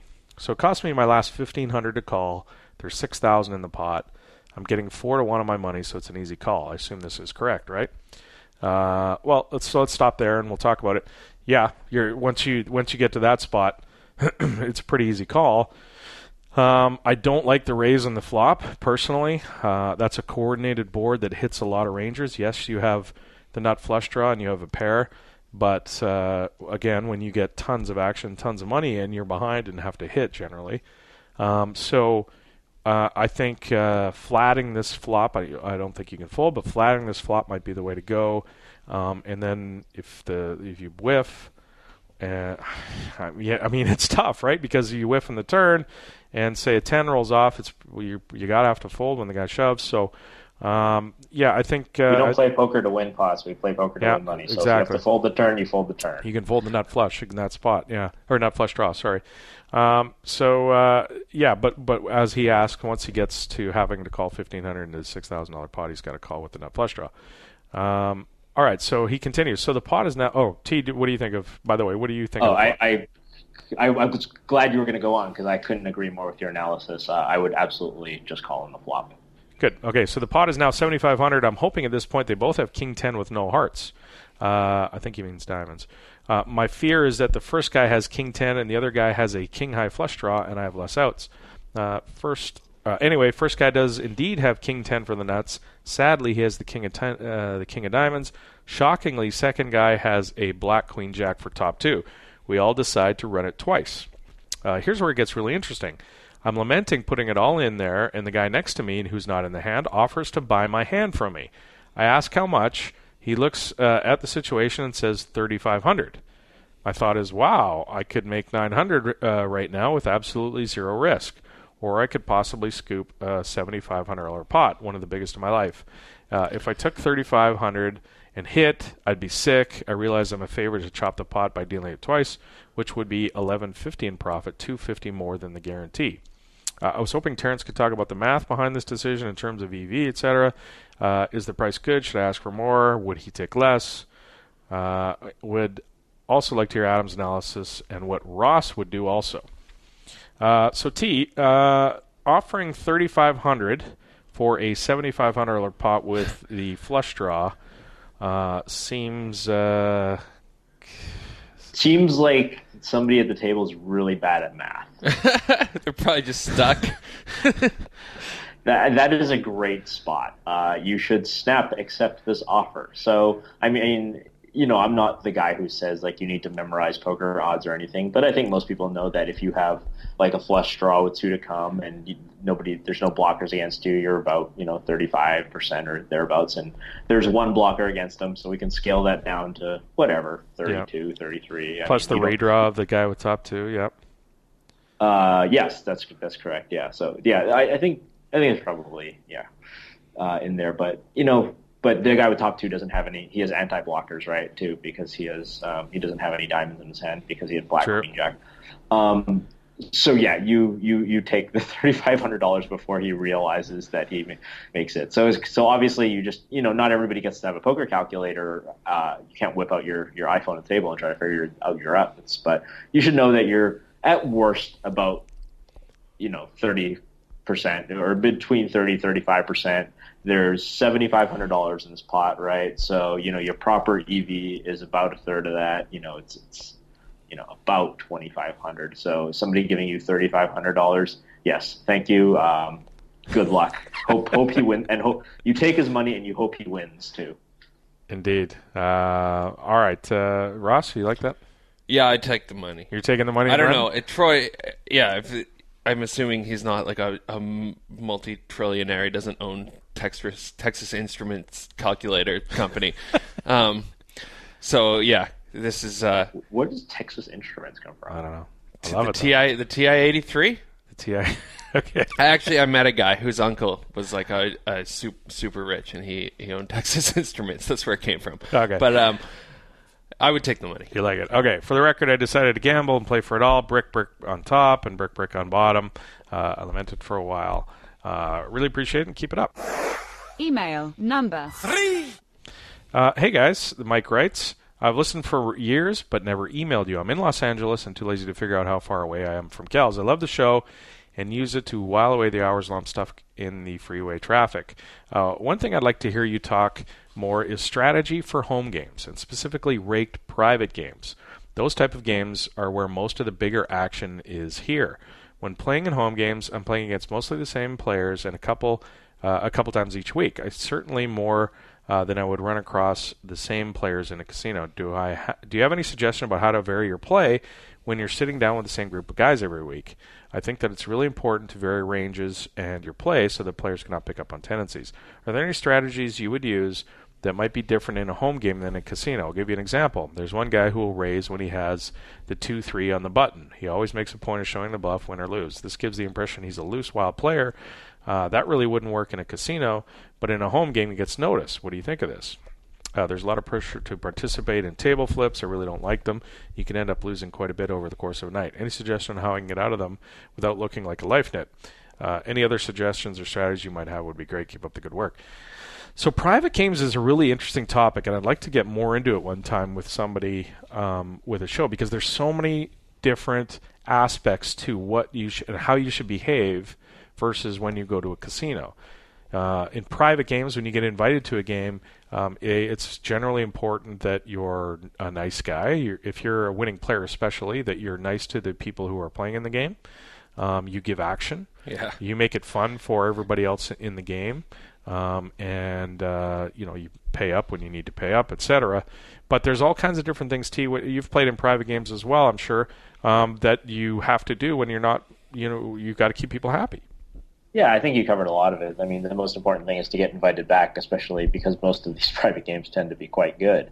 I do like, getting to his example about the guy who raises deuce 3 and shows it on the button. I mean, I think that's a great thing to do. I think you don't have to do it every time you pick up deuce 3. I mean, that'll be expensive, and you'll get ISO'd a lot if people are smart. But it is the kind of thing that gets you invited back to the games. It is the kind of thing that gets you a lot more action. You get to bluff at flops that come, ace 4-5 a lot. These kind of things are noticeable, definitely in home games, and they're, for the most part, he's right. I think they're pointless to do in the casino where there's a lot of turnover, and the thing that I would say, the one thing is that people are smarter than you give them credit for, right? So if you go out of your way to try to project this image of some wild, crazy guy, and you end up playing with the same 10 guys every week, they're probably not going to fall for it. Like they're probably going to realize, once in a while he shows down the deuce 3, but most of the time he's playing like a total nit most of the time. So yeah, don't play like a nit. That's kind of hard. Sorry, don't play like a nit. That would be my first. Don't play like a nit is absolutely, like, just play a lot of trash in position. Like, especially if the game is really worth it. If it's the kind of game where you don't have a big edge, even if you're not willing. If you're not willing to play with trash once in a while, like if the trash cuts into your EV too much, then it's probably not worth playing it anyway. Especially when you consider like the legal aspects of stuff like that too, right? So, yeah, I mean, give action. I mean, that's the main thing. Give action, tip well, all that kind of stuff. The second question is more interesting, like the table flips, right? So where he's just talking about like let's just put $1,000 in the middle and deal out a board, deal two hands and deal out a board.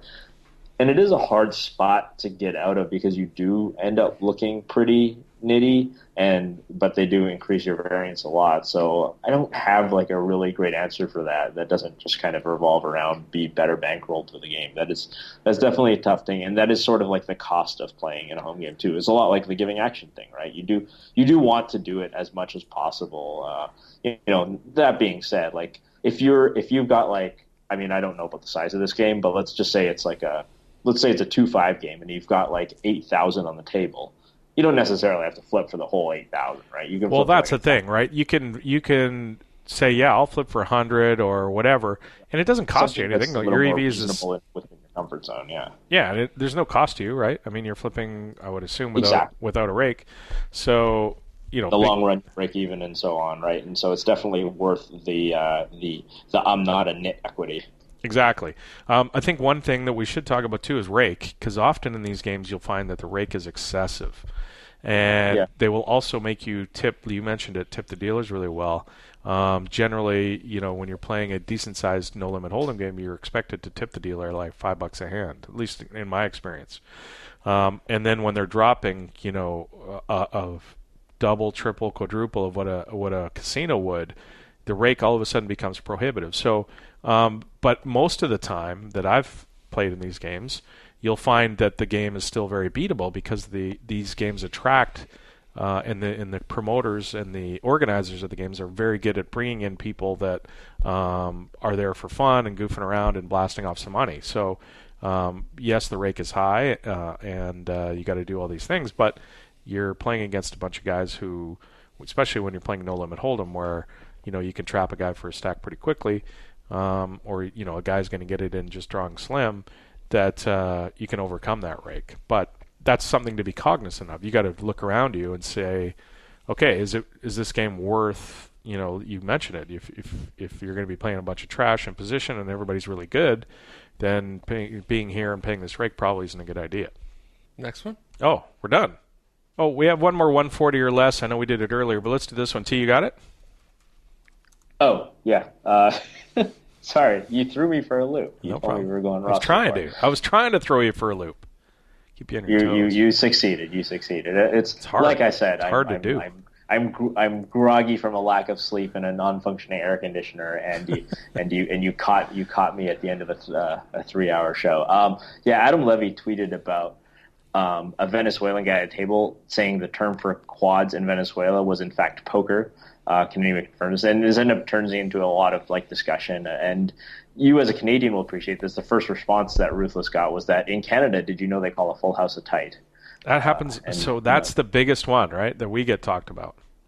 Yeah, and so I want one time, probably not this episode, but we should have a discussion about a poker nomenclature from region to region. There's a lot of fun things that people call different stuff depending on where you're from and what era you're from. So we'll save that for a future one, I think. Well, I think the biggest one is hands. I know we won't go into everything, but hands are named differently in different areas because they're referred to something local, right? Like there's, I don't know, do you remember what the local Vancouver term for 5-3 is? I do not. It's Waterhead. Because there was a guy whose last name was Waterhead who played in poker in Vancouver many, many years ago who would play 5-3 no matter what. So all around Vancouver, if you play 5-3 with people who have been around for a while, you'll hear them say, "Oh, it's Waterhead you got there." But there's, of course, different names for different hands all over the world. All right, let's get into some Ross reports.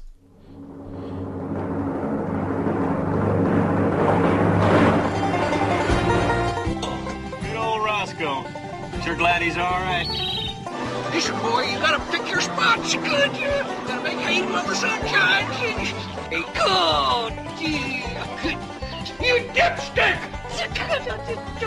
It's time for a Roscoe Report.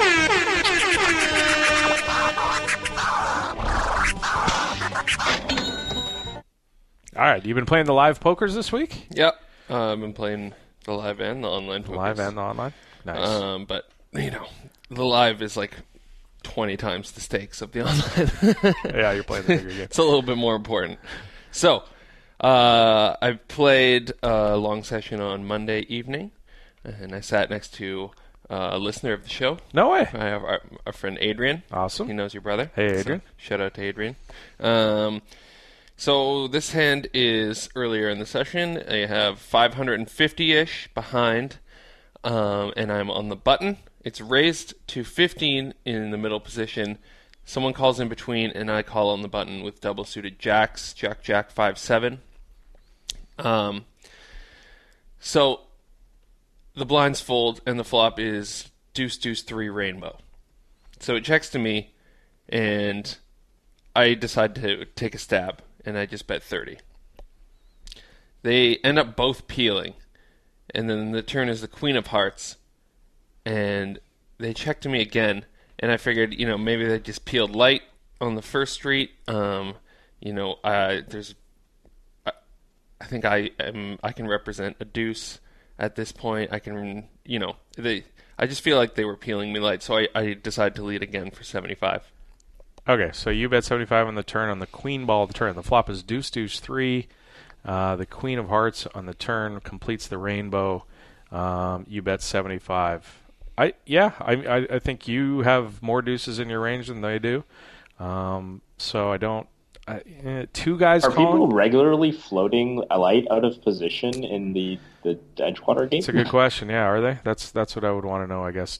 How often? Because it seems to me that they have a random deuce, like some other hand that just happens to contain a deuce and peel one of the flop, and maybe you could 3-barrel them off it. But I don't know if I like playing that way.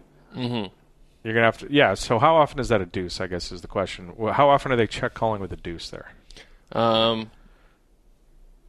I suppose that's possible, but I feel like one of them would probably bet it on the flop. Okay, so they're just going to lead out with the deuce in that spot? mean, yeah, the original raiser checked under the gun, or he was the first person, so it's open game after that. So I would think the second caller on the flop is much less likely to have a deuce, because if you bet somebody flats, I think if he's got a deuce in that spot, he's going to raise a bunch there. Mm-hmm. I think you can. I think you can probably take most deuces. Why? Why can't he just have Because if he's got ace deuce, he's going to check raise the flop there a lot. What if he just had a random king jack 10 deuce with suit with a king and a jack high flush draw or something like that? Yeah, I mean, certainly. I don't know. I think people are just going to check call with bad deuces all the time, and they don't even necessarily gonna bet with ace deuce because you're not necessarily even head there. So I guess what I'm saying is the second guy to call is much less likely to have a deuce than the first guy. I guess that's my point there. I don't think people are necessarily raising ace deuce there. But. Because ace deuce is way ahead of, and you're ahead of so far ahead of anybody. Of somebody. You're in a hand with two people and you've got ace deuce. You're ahead of one of them, right? That's what they're going to think. Yeah. I'm saying that's what they're thinking in their head. Anyways, okay. So you bet 75 on the turn. I don't hate it. Yeah, I don't mind the line. You're going to have to probably follow through and hopeful, on the river. If the whatever rolls off, like a 7 or something rolls off, and you get checked to, are you gonna follow through in the river there, or are you gonna give up after you bet 75? I guess it depends what the river is. If it's like an ace, probably not. So most cards other than most ace, middle cards, yeah. And straightening cards, I should probably check back. All right, so okay, you bet 75. What happened? And then they both folded. Folded, yeah. Okay, the second hand I'm going to read. I've got it here. You are in the cutoff with the ace 3 of spades, the 7-8 of diamonds. Ace 8, 7, 3 in the cutoff. 700 behind. Two people limp to the middle position who pots it and makes it 25. You call, and the big blind calls, the limpers call. Again, you have ace 3 of spades, 7-8 of diamonds. The flop comes queen 5-4, 2 spades. So you flop a gut shot, a flush nut flush draw, and double gutter. A deuce makes you a straight, and a 6 gives you the nuts, and a spade gives you the nuts. Under the gun, limper pots for 125. You call. The turn is the 8 of hearts. Now gives you a pair. He pots again. You call. So I don't like the call in the flop. I think you got to raise in this spot. The undergun when he bets 125, he's not likely going to fold, but you got a ton of equity in this flop. A spade, two gut shots. I think you got more than enough equity to raise here and get it in. Mm-hmm. Terrence, I agree. You agree? I agree, and you want to be able to put pressure on, something like a set of 4s or something like that. Right. That you would really like to have fold. Indeed. So your line, it makes it very difficult on the turn because you got to call again now with less equity. Right. What ends up happening? Yeah. So I just thought in this spot that it's the guy, like, he's repping queens, and he's never folding a set for sure. He's an older guy. And I thought maybe I could peel one street in order to, if the board pairs, I can get away from it. But, turning the call on the turn was uncomfortable. I didn't want to just shove in. Well, I only have like another 100 and change, so it's kind of stupid when you call on the turn. But the river was a 3, and he bet, and I just folded. But it turns out he only had 2 pair, so I had a ton of equity. So he had the queen 5 or something? Yeah, queen 5, I guess. Gotcha. Yeah, I think you have more than enough equity to get it in there. I mean, that's kind of when you call a raise with ace 3, 7, 8, ace 3 of spades. That's the flop you're looking for, right? Oh yeah, that's a big part of the range that you want to get it in on. So that's true. We get it in there. And then anything else? Yeah. Okay, I had a question, and Terrence can probably help with this. I put some money on stars just to play around in low stakes and work on my game a little bit when I can't go to the casino.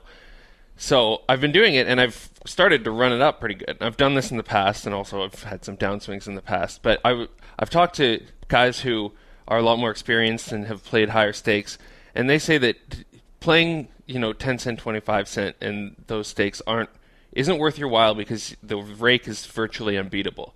Although it seems like I can beat it in the short term at least. And is that basically the thing? You can only beat it in the short term? No, I mean, there's no such thing as beating something in the short term, right? There's only running good. So if you can beat it in the short term, you can beat it in the long term. I don't know about the rake situation. It's like 18 BB 100. It's a lot. It's I know it's high, but the question is, do other people beat it, right? So if other people are beating it, then you can beat it too. That's, I guess, what ends up being the question. I mean, the changes to the VIP club notwithstanding, it's certainly going to be tough, right? But that being said, it's also not costing you a bunch of money. It's it is experience for when you're playing. So, I mean, I think if it's a reasonable amount of money, I think it's fine. I think the most important thing is to get a poker tracker and not be guessing about what you win, and try to see if you can do some research online and probably like the small stakes PLO forum on 2+2, that kind of thing. See what other people are doing, whether they're beating the games. I'm sure there are people out there beating the games. It's just a percentage, a question of what percentage are able to beat them. Right. I think the biggest thing, T, that you said there that I liked was the experience, because playing in those games, first of all, they're very good players. Generally, even at the smaller stakes. Oh, yeah. I mean, there's people in like Ukraine or places where you can live off very little, and they grind those games for a living. So, yeah, you're getting better. You're playing in tough games, but you're getting better for when you go play in the casino, right? Yeah. You're getting a lot of experience for, hopefully a pretty small price. So that's what I would say there. Are they beatable? Probably not very beatable with those rakes. Are people beating them? Maybe. Maybe the top players are. I don't really know. But I know the rake is really high, so they're tough to beat for a ton of money. So short-term, long-term, whatever. But, I would say that the experience you're gaining playing, even though it's micro stakes or smaller stakes, is invaluable. Also, the Zoom software is just so nice. It's fun. After playing on crappy low PlayNow.com and stuff, like the star software is Much better. It's a breeze. We're gonna wrap it up pretty quick. You went to the Bill Burr gig? Oh yeah, I went to Bill Burr on Sunday. It was pretty awesome. Was it great? Yeah, except it was in comedy's much better in a comedy club. I think when he gets to stadium theater size, he did 2 back-to-back sold-out shows at the Orpheum. Okay, and I was sitting just to the lower end of the top balcony, but I'm still pretty far away. So it's not like a personal thing. Yeah. But it's Bill Burr. He's one of my favorite comedians, so it was fun. Although some of the people that he attracted to his show were not desirable. Oh no. Yeah, I mean, the guys in front of me look like just complete jocks, like straight out of the nightclubs on Granville, and they just sat there with their phones on full brightness the entire time, which was really tilting. Yeah. But yeah, he's awesome. He was really good. He has some bits. I'm sure it'll be out on his next special. Cool. All right, let's get some thank yous out there. We had Aaron Jones on to talk about his big $5 million bank. That was awesome. PokerStars Brian Slick joined us, talked about some T-Coop. Terrace from Thailand again. And Ross for coming out from out to the suburbs from the big city. Appreciate that. And to you for listening each week. Thank you so much. Really, really appreciate that. Please head on over to our forums. We're completely out of emails. We have nothing left for next week. Pokercast at 2plus2.com. Please send in your email or call call in the voicemail. Leave us the voicemails and come. Hey, we had a lot of people talking about the show in the show thread this week. That was great. We got up to 40 posts or something. It's the place to be. It's come hang out with us. You got to be there. And sign up 2plus2 if you haven't done so in the past. All right. Thanks so much again. I need to go. Is this enough? We will talk to you next week. No, we just got back from late night hot tub session. Nice. Gotcha. Just got to make her hair look good. I got it. I guess. I don't know. I don't know the details about something like that. You never blow dried ever? No. I think I've had. I'm sure that I've had my hair blow dried at fucking some sort of a salon type thing. I don't know. Maybe not a salon, but I'm sure I've had it done. But it's not a regular occurrence for me for sure. Nice. All right, let's kick this thing off. You're recording? Yeah. Okay. Thanks for joining us. The 2plus2 Pokercast has been presented to you by the PokerStars